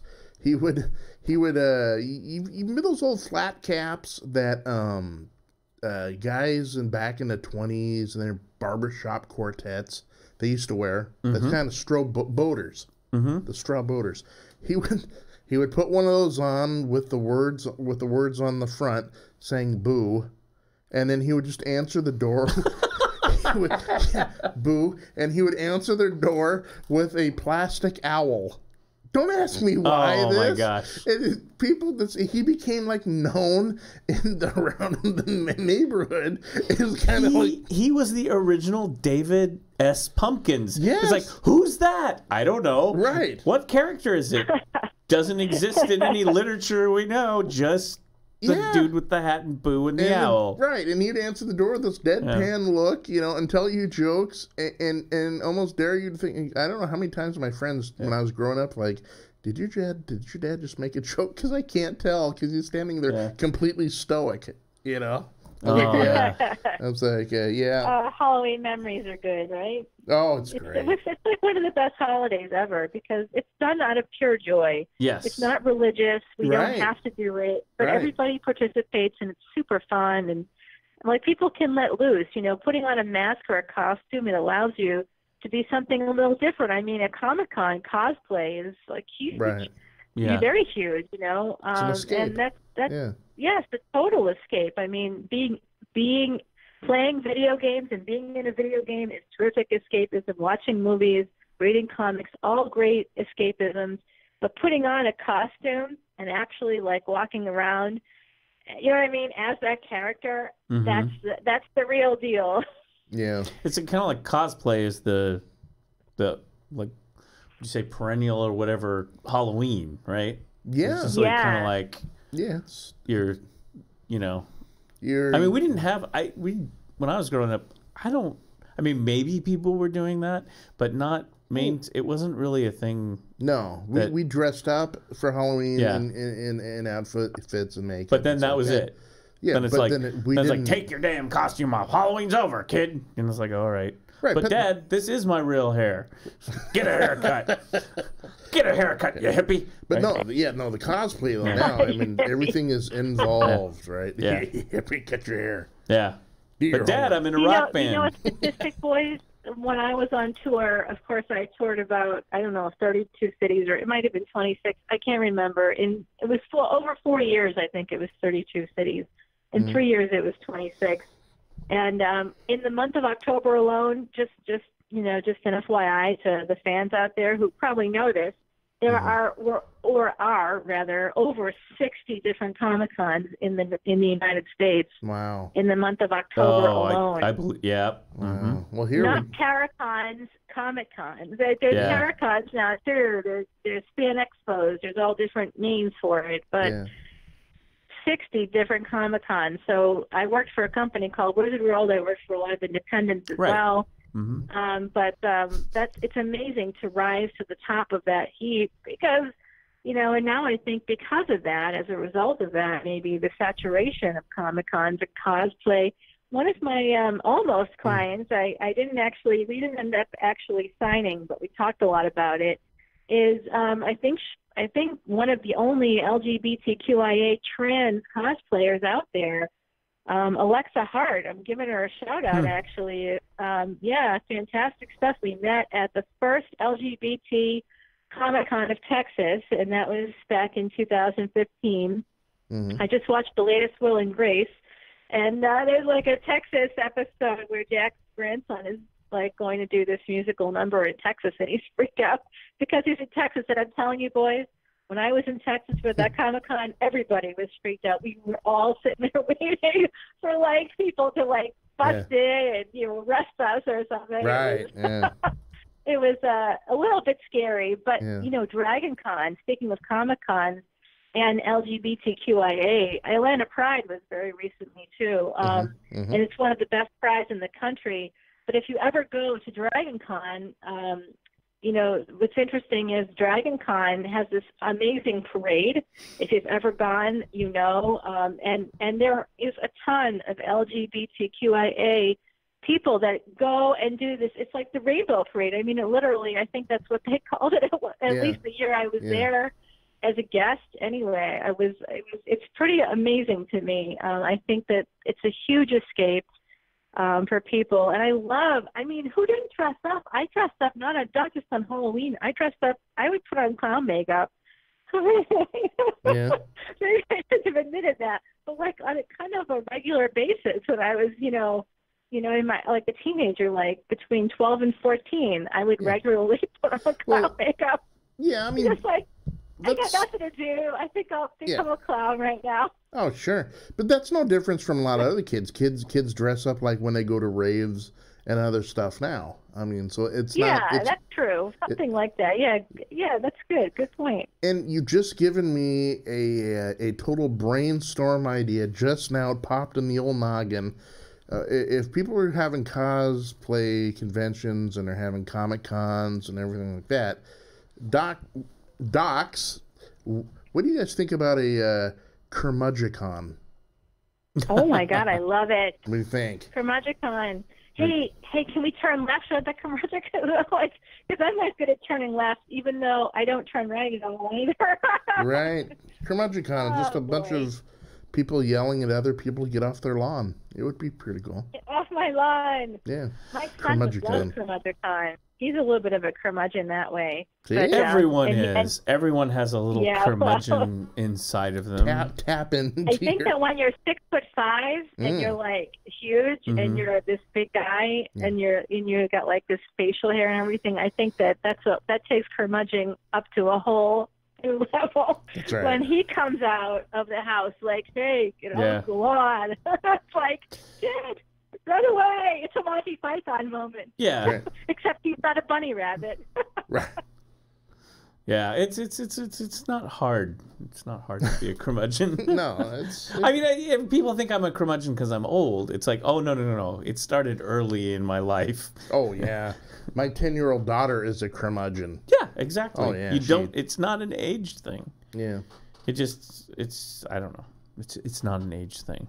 So yeah, but you guys aren't negative. Like, I think of curmudgeons as negative. I don't see you that way. Really? Look what you're doing with this. Would you like? No, would you like some negativity, right? Let's talk about today's music. Let's talk about politics for 15 seconds. No. Right. Stop. Jason, put out your hand. Okay. Thank you. Okay. Exactly. All right. I think that we all agree on politics, though, boys. I mean, we don't want to talk about it. No, we try to just I want don't talk about it publicly, but yeah, you know, the thing is about that is we found that like this show, we try to. We kind of would, and then I would stay away from it because everyone's so tired. Yeah. And we want to talk about something like cosplay or vampires or something like that. Cosplay, vampires, anything pop culture that we find interesting, and we can either. It's super interesting too. And hey, you know what? Speaking of pop culture and Comic-Con, so you know, I have to talk about Aquaman a little bit because I'm sure I'm going to see a lot of Aquaman costumes at Halloween. Of course, my pal Jason Momoa, more name dropping, but really, he's the Aquaman. I really truly know them. You know, I met him at Comic-Con and Chris Hemsworth. Oh my God, that was a love story, complete and total love story. Is he a nice guy, Chris Hemsworth? Chris Hemsworth is a doll. Cool. I mean, a total and complete doll. I'm wetting myself right now just thinking about him. He definitely. He was, I mean, you know, I can't say things out loud like this because it's not fair, actually. But yeah, I mean, he and I were, and we're still friends. We're still friends. Well, I mean, he's Thor, and the other guy, I can never say his name, is Aquaman. Jason Momoa. Jason Momoa. I met, I think that was 2012, maybe. It was before he got the role, but he might have been talking. His agent or somebody was talking to somebody about it. They'd already sort of thought maybe he would be great at it. And he is the funniest fucker I've ever met. My God. Sorry. Did I just swear? I'm so sorry. That's right. Hold on. I can't control myself. No filter. I know. After the fact. Sorry, audience. I talk like a trucker. Unfiltered, real. I mean, I'm real anyway. That's the excuse. That's right. But Jason is very, very, very, very funny.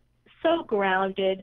So loyal to family. He's amazing, like in every way, shape, and form. I love him. I could start a cult about him. He's so like leader worthy, you know. And he works so hardworking. Yeah. When you think about guys like Dwayne Johnson, Hugh Jackman, Chris Hemsworth, I mean these are all dudes actually. It's a kind of a sausage fest at the moment, but you know, anyway, that's what I was dealing with for a lot of years. And they all are really hard workers, and you can tell because look at their bodies. You know what I mean? Like they are in the gym all the time, and they work hard, not because they want to be these big, blown-up guys, but because it's required to get those roles. You want to get the roles, you got to actually look that way. There's only so much CGI can do. Has there ever been a unbuff superhero? Robert Downey Jr., but he and Spider-Man, the new Spider-Man is like a kid. But he was also athletic, though. I mean, someone who's like a total gut, hanging out, maybe his I mean, Robert Downey Jr. got in shape for the role, but he's not like what I would think of typically. He just recently, speaking of brain cancer, he just recently did a really nice thing. He made a message for a kid who's going through treatments. I kind of wish that I had sent around something I wanted them to do. There was a girl in Ireland with brain cancer who all she wanted to know was the end of the next movie. But nobody, I don't think anybody got back to her. Yeah. I was sad about that. I put that around too. I was like, come on. She's not going to tell the ending because she's not going to be here. So do this girl a favor. But it's weird how ethnocentric people are. You don't think about it because I'm like an international person. I have literally 143 countries. I'm writing a blog post right now actually to acknowledge all of the audience members, all of the readers from every single country. I'm incredibly grateful to all of these people who take the time to come to my blog. I mean, I can't even tell you guys. It's something like 30,000 people a day. I don't even know. I'm not doing enough. Like people keep saying, when are your books coming out? I'm really like dealing with a lot of things, and so I haven't been able to pursue. I mean, I kept saying this year, but it won't be this year. It will be next year, or 2020 is probably the most likely. My publisher is pissed because I can't do it. I literally haven't had. I need a lot of mental energy to create these things. And anyway, I just feel really like happy that Robert Downey Jr. at least did it for this kid that's from North America. But it's interesting to me anyway how people that are outside of the States, it's almost like, okay, that's someone else's problem, but we're all human beings. It's all of our problem. Right. I mean, lifestyle ethics, I guess, has a place, but not in my world because the world is my world, Right, and also these movies and the comic books and everything it is transcends borders and languages. Exactly. X-Men in particular, Marvel was all about that. Yeah. And so I think that tells you how truly universal, some of the pop culture is. It isn't just pop culture where you'd think of okay, that's in America, or oh wow, that's in the UK or whatever. I mean, it's there are kids in Nairobi that could probably run circles around me in knowledge of different Marvel characters and or different well, that's no joke, really. My books in the pop culture and philosophy series, they're sold in 9 languages, all of the European languages, yes, of course, but also in Russian, in Chinese, in Polish. There's all these languages, and even the countries like the Middle East, India, Pakistan, a lot of Africa. There's a lot of countries in Asia that Japan is one of the big supporters of my blog. These are people that know me because of the books. I mean, my blog is in English, so there's a lot of people that are putting it through Google Translate. Actually, it's interesting. I get the analytics from that, but this is, to me, that's the world. Pop culture is literally, whoever knows me, all these 143 countries, these people don't know me because I've been to those countries or because I'm a Kardashian, for fuck's sake. I'm not. They know me because of the books. Because they're translated in a language that they can read, whether it's French or Spanish or English, German, whatever it is. Italian, Portuguese, it's in Polish, Chinese, it's in all these languages, French. My God, it's crazy to me. And I really feel like this is the world, and these people know pop culture and love it, and they want to live better lives. They want to have more successful lives, and that's part of that. Those are like the twin flames and the awake life, the making your life better, don't self-sabotage, or how to avoid it anyway, at least as best as possible. Now, pretty interesting. Now I've got one last question. I want to throw out there. I like it. One last question. I'm getting excited. I'm touching myself. Okay, go ahead. Everyone take a moment to collect yourself. All right. Okay, we're good. Thank you. Okay. This is going to be a tough one. This is going to be like a Sophie's Choice question again because I'm always just so interested in individual people's, their own subjective, what I like, right? So if you had, let's say, Dr. Housel wakes up tomorrow, bam, she's on a desert island, but the desert island has a nice big TV screen. You can. What? Like all desert castaway islands have. Right. Maybe it's 50-inch widescreen. Maybe if it's a private. Does it have a supply of condoms and a bunch of men between 28 and 32 as well? And some women, too. I like it all. Then why not? Hey. Okay. This is your private island, okay? Yeah. It does have a widescreen TV, so I don't see why not. Right. Feel free to cater it any way you want. And a soccer ball. Soccer ball. And the head of Alfredo Garcia. Okay, anyway, we move on. Tom Hanks. So you're on the desert island. Jason. Doc Housel, you're on the desert island. And you have just one Halloween movie or horror movie. That's it. Just one.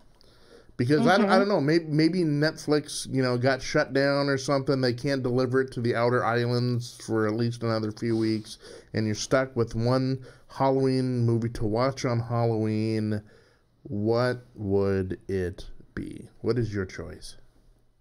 I can only watch one Halloween movie on Halloween or one movie total while I'm on the island. One movie on Halloween. Okay, good qualifier for me. Okay. This is a tough one. So I watch Hotel Transylvania every night, 1, 2, or 3. It doesn't matter as long as I hear my favorite characters' voices, I can fall asleep anytime, anywhere. Okay.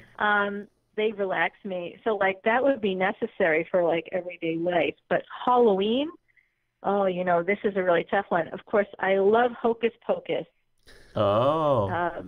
Bette Midler, right? The Sanderson sisters. Kathy and Jimmy. Jessica Parker. Yeah. I know her brother, Pippin. Hey, Pippin, if you're listening, shout out. He's a professor in New York City. Excellent. Yeah. Anyway, fantastic. And Kathy and Jimmy is also in that. Fantastic acting. I love that whole premise. And I think that it's based in Massachusetts, which is my home state. Salem, right. Yeah, I think so. Hocus Pocus. So now I slide it over to you. Focus. Doc Normal, I slide it over to you. If on one Halloween you can only watch one Halloween movie, what is your Sophie's Choice? What is it? What's your? I'm gonna give you folks, the two of you are gonna be. I'm gonna. Yeah. I thought about it and was like, "Ooh, this is hard. This is hard." Do I need the dinger ready? Yeah. Okay. Yeah. Okay. I'm in. Here it is. Ready? It's a Great Pumpkin, Charlie Brown. Yeah. Huh? Did I bring it? Good one. All I got was a rock. All I got was a rock. Yeah. The original Curmudgeon, Charlie Brown.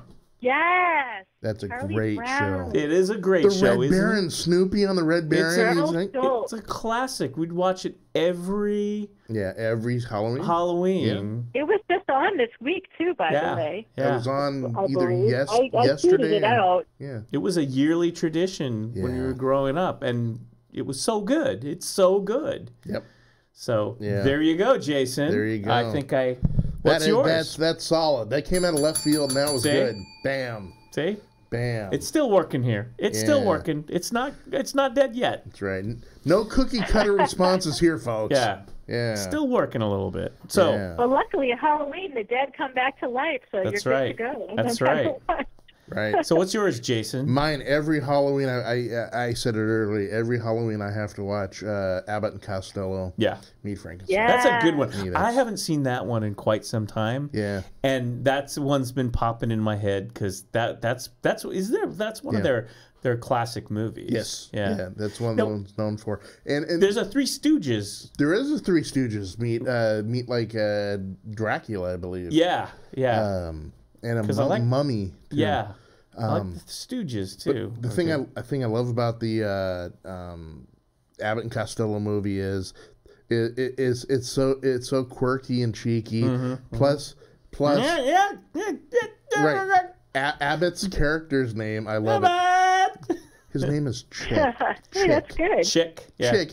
He's always like Chick. You know, I love that. Chick. I like that. Like Chick. There's a name you don't see many guys running around with now today. And that's Chick Corea, and then Chick. Right. You know. And that's the classic. Good reference. Yeah.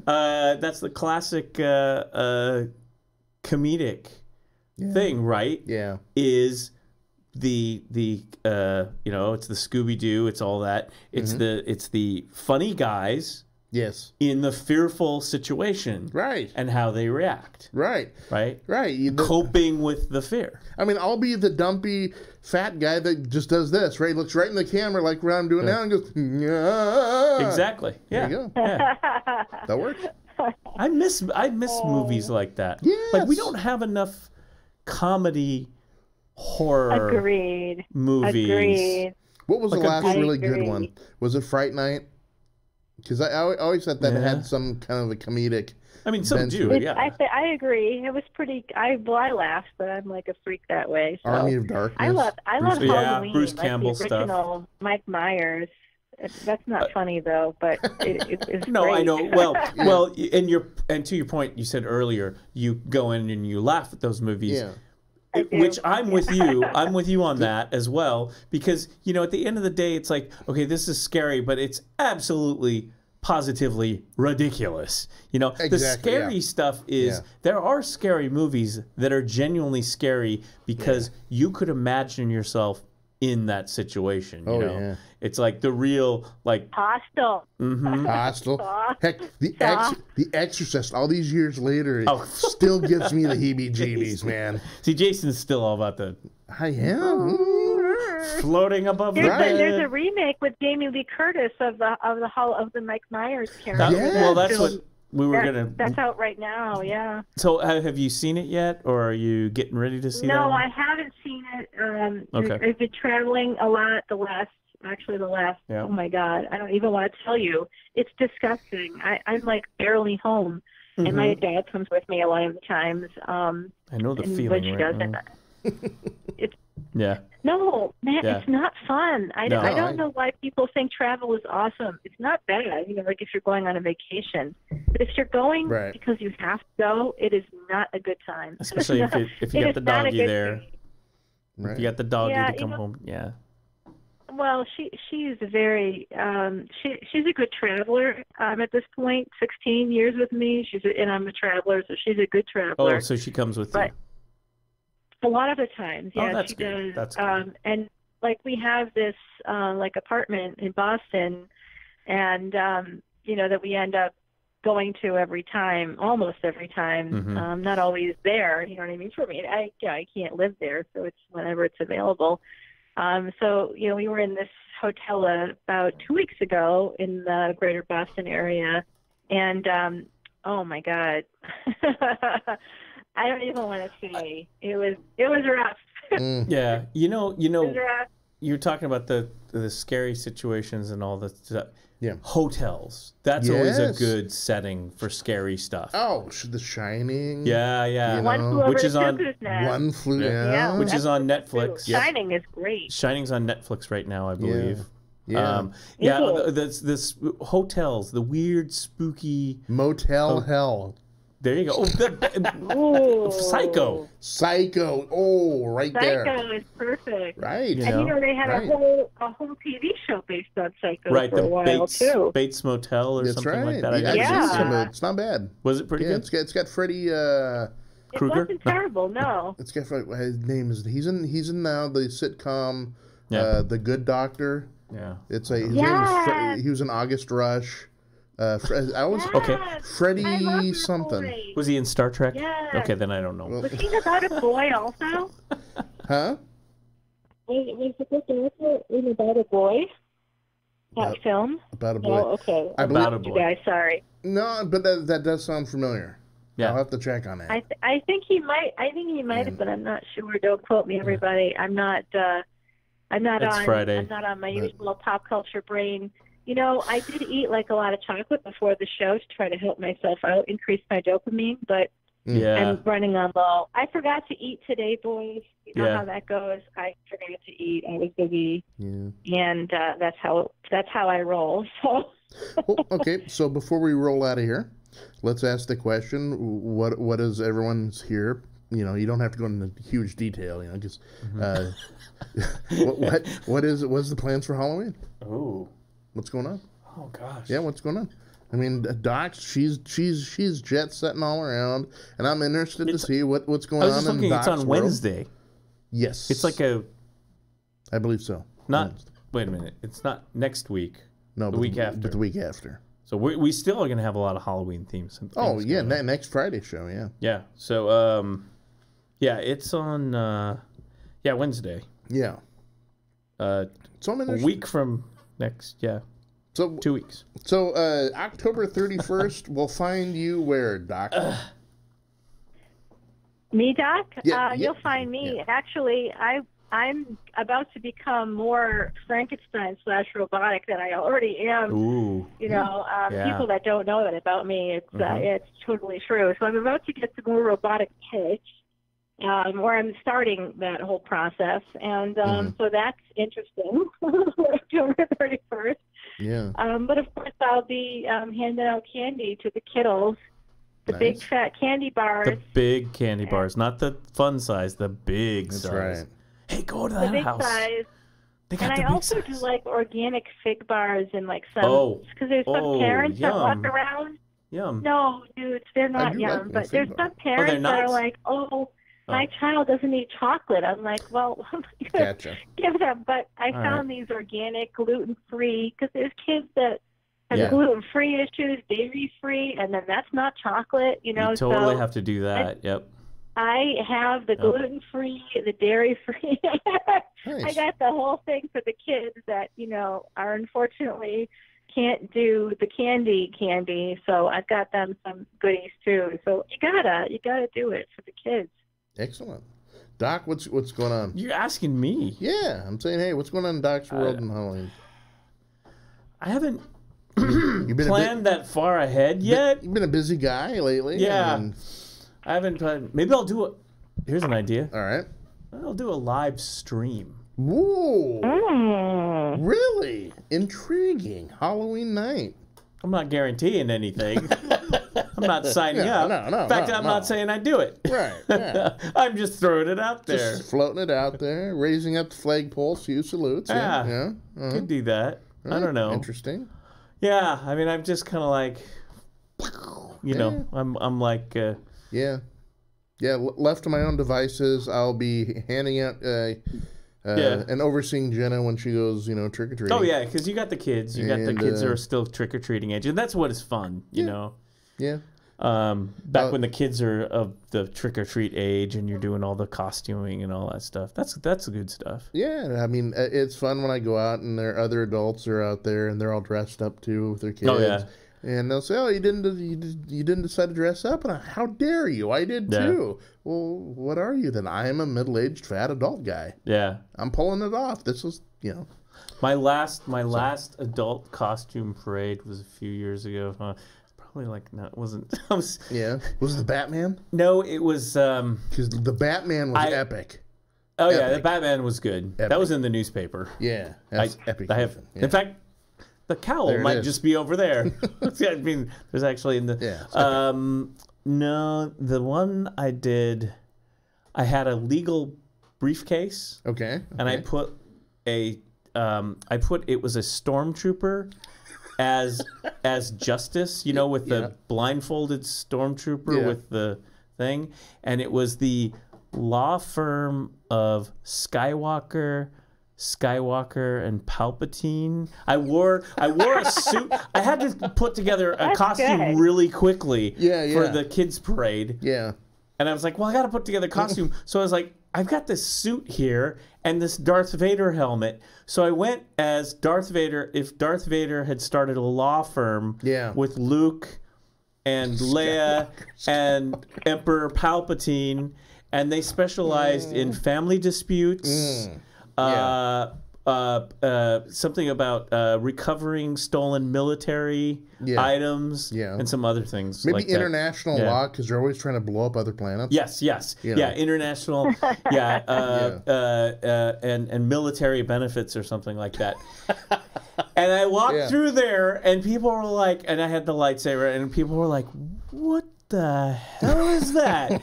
What the?" And I'm the guy who makes up the costume where it's like one person looks at you and goes, "Oh my God, I get it." Right. And everyone's like, "I have no clue." Right. So that was the last costume I remember putting together. Yeah, everyone else is looking I have a confused. picture. It's on my Instagram, actually. And then there's that one guy in the corner. A few years ago. Brilliant. Yes.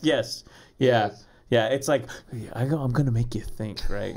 But it's on a few years. I'll tag it or something. Excellent. So you folks, you and Doc Housel can see it, because there's a good picture of me just sitting there, and I've got the briefcase, and it has the whole I don't know. That was my last costume. That's pretty good. You're like creative. You're very creative.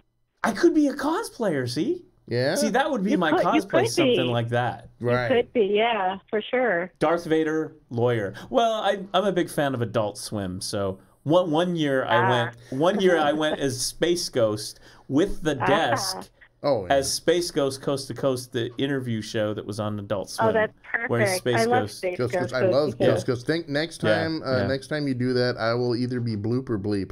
If you there you go. Bleep or bleep. There you go. I love it. From the Herculoids or whatever. Yep. I'm on it. Yeah. The Brack Show. Brack.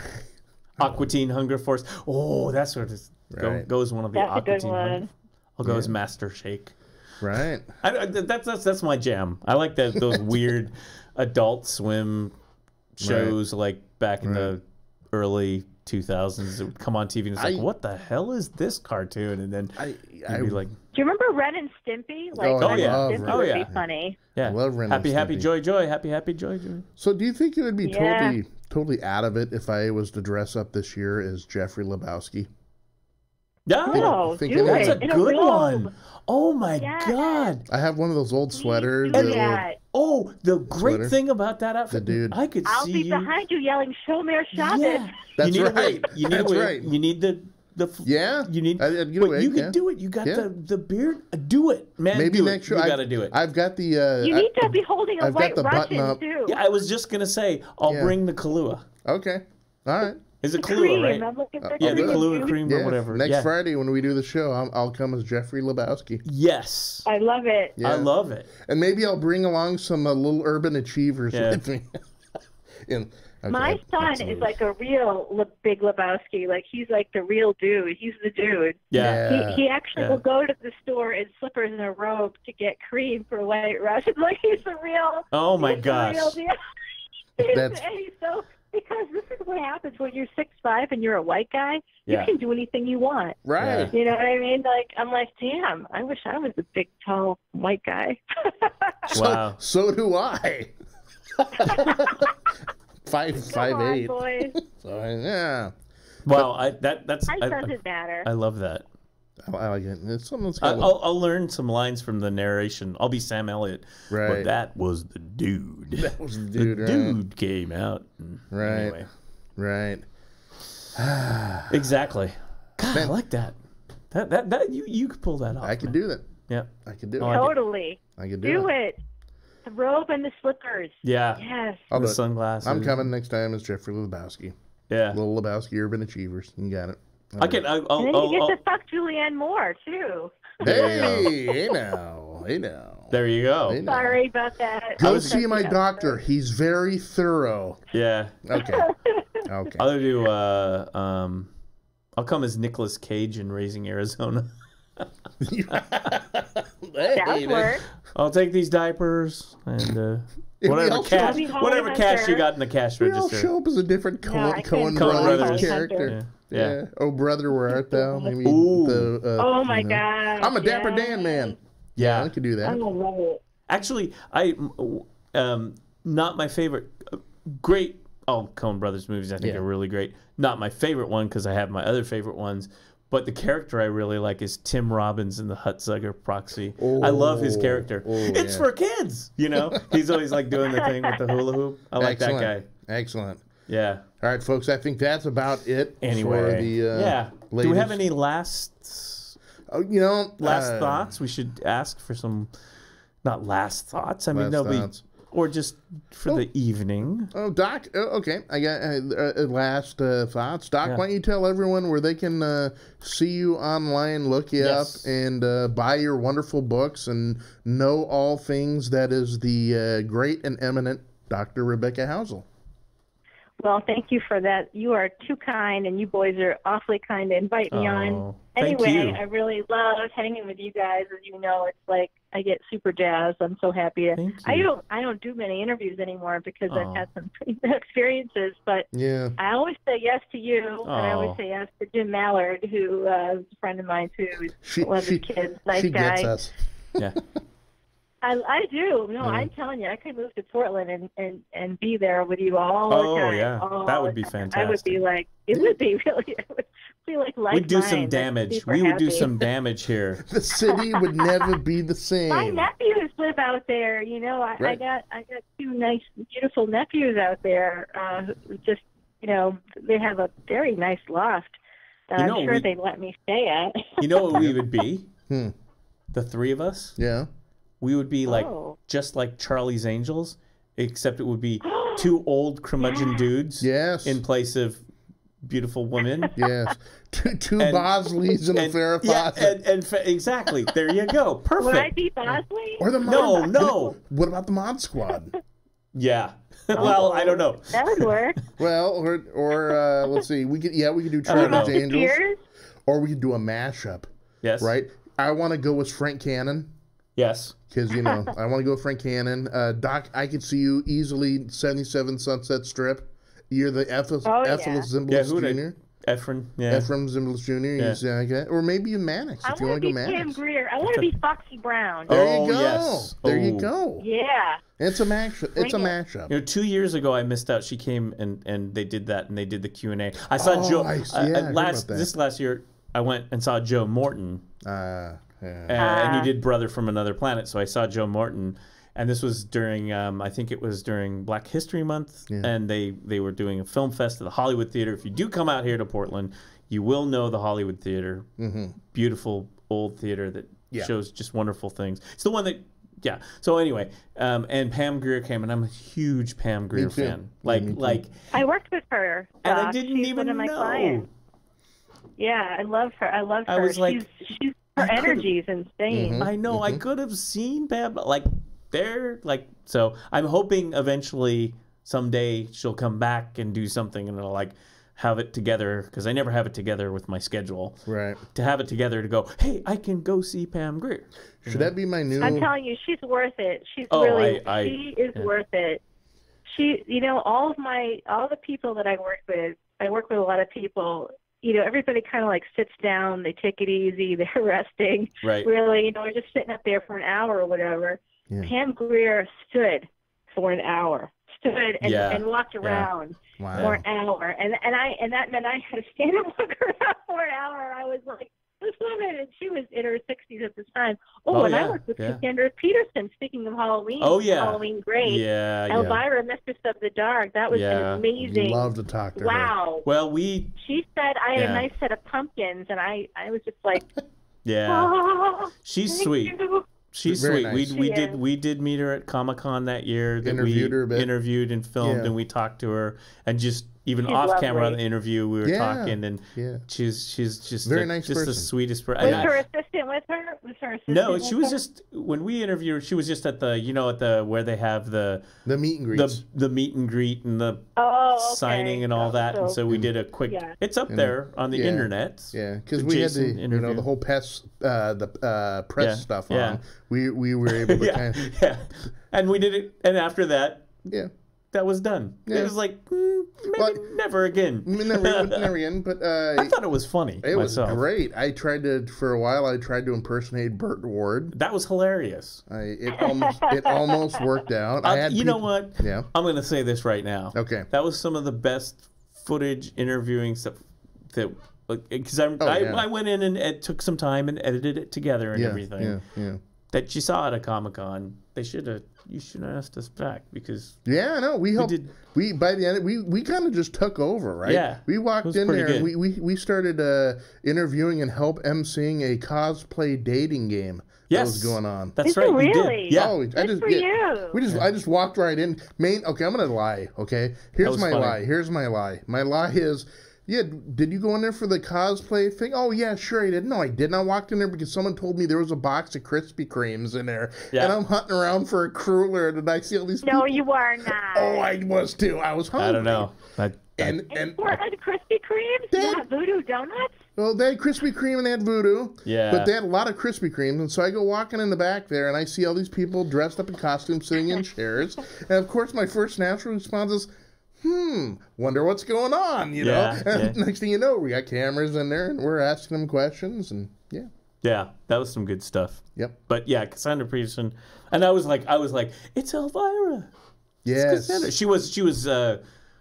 She was Cassandra. She was not Elvira. I think the next day, because she kind of goes like one day she's kind of she had a meet and greet in her the next Elvira, day, and then she did a kind of an informal and then sort of because she does appear in her costume and everything. What a gracious lady, though. I mean, she could have kicked sweet. us to the curb. Yeah, really sweet. She could have kicked us to the curb like last week's, last week's reusables, but she just I think she's one of us too. Oh, I think she's a vegetarian. Vegan, I think so. She is. She's a total She's class one of act. us. Yep. Excellent. She's very one of us. Classy lady. One of us. Yeah.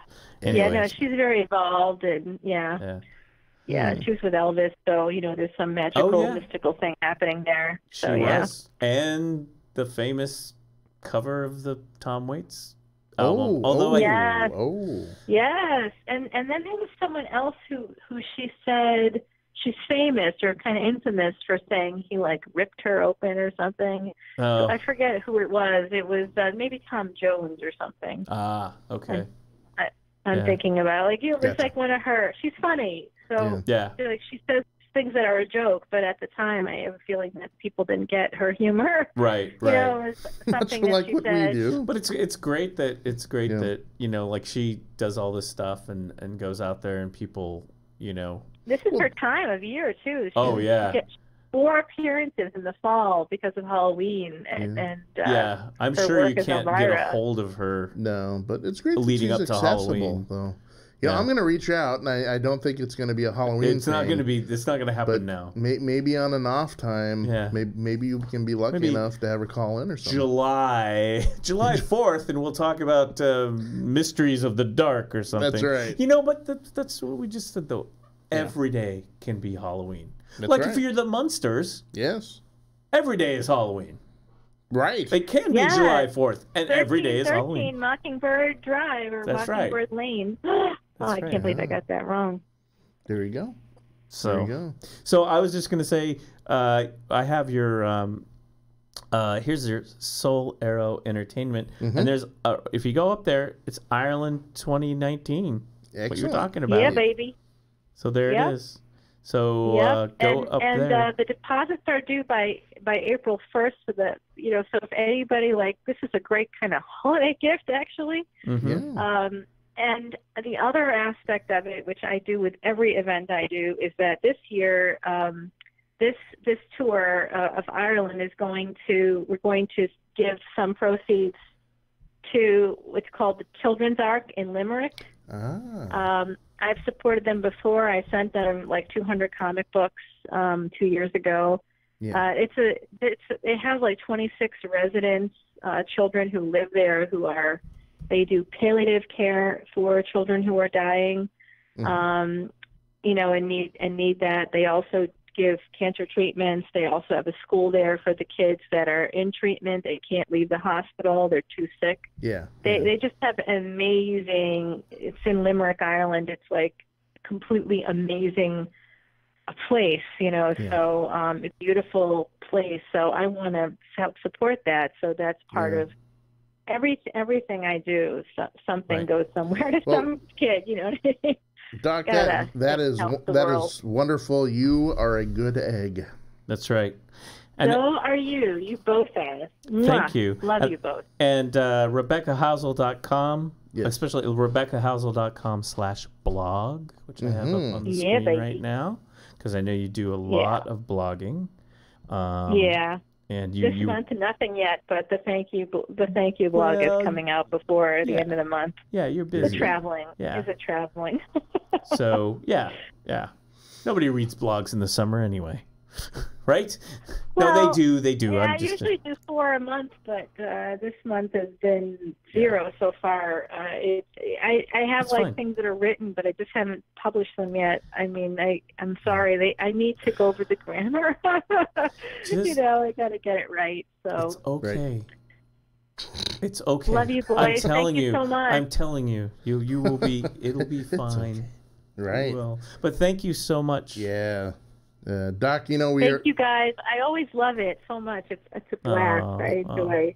Yeah, I know we had some folks in the UK and Ireland tonight who are going to be listening. Oh, yay. So there you go. Yeah. Shout out. Or at least listening in archives, because because they're 5 hours ahead. Right. Of me, they're 8 hours ahead of you. I'm on the East Coast right now, so so they were like. It's 3 in the morning. 3 in the morning. They have to listen to you. Yeah. But, yeah, roughly so there. People on the other side of the world 3. can.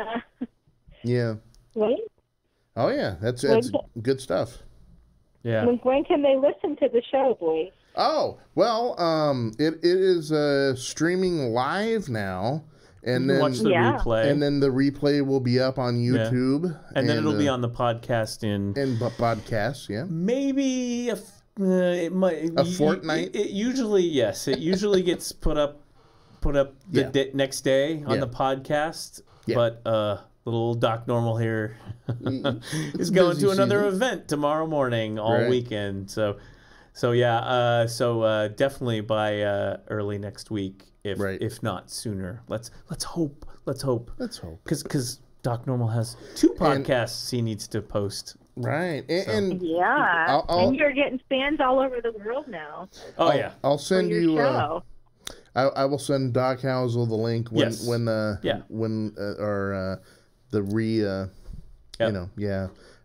vocab. I'm good at the front of the show. At the end of the show, I'm just like It's Friday.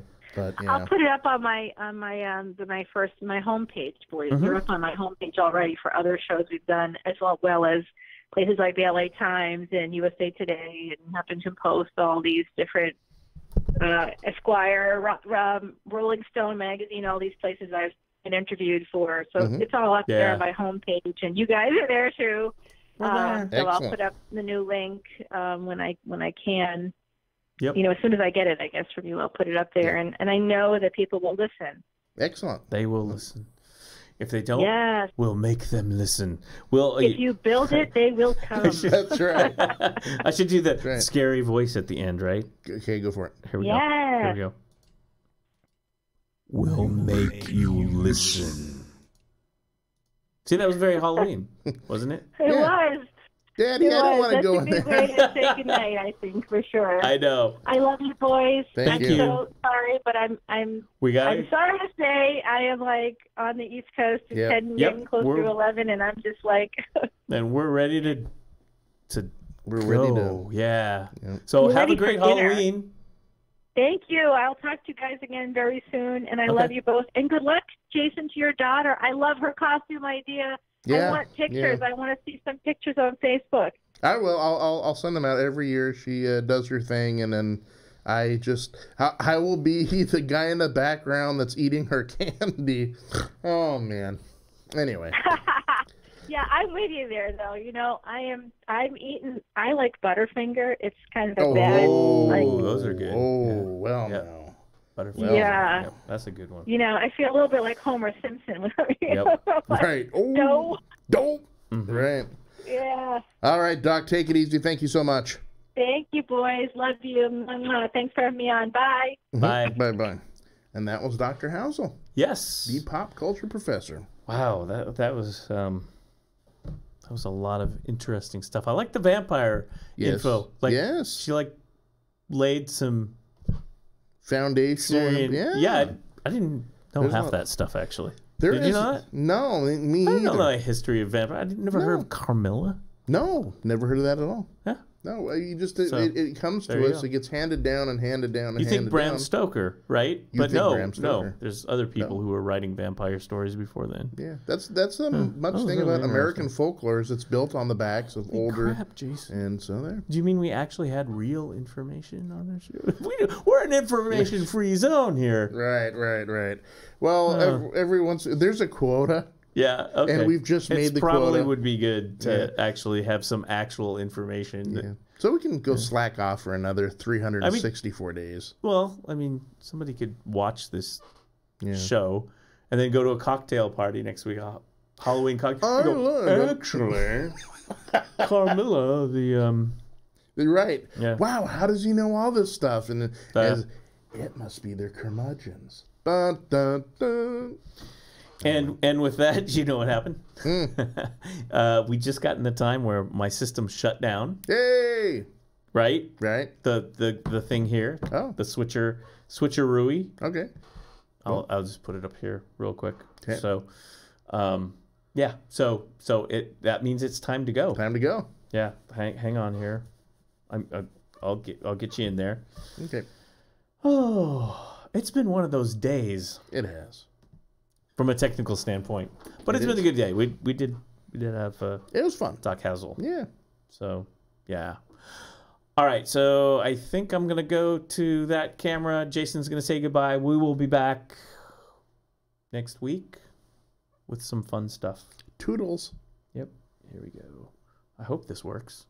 You'll see. Her famous last words. You'll see my screen. I hope this works. Yeah. It was always like that. There we go. Yep.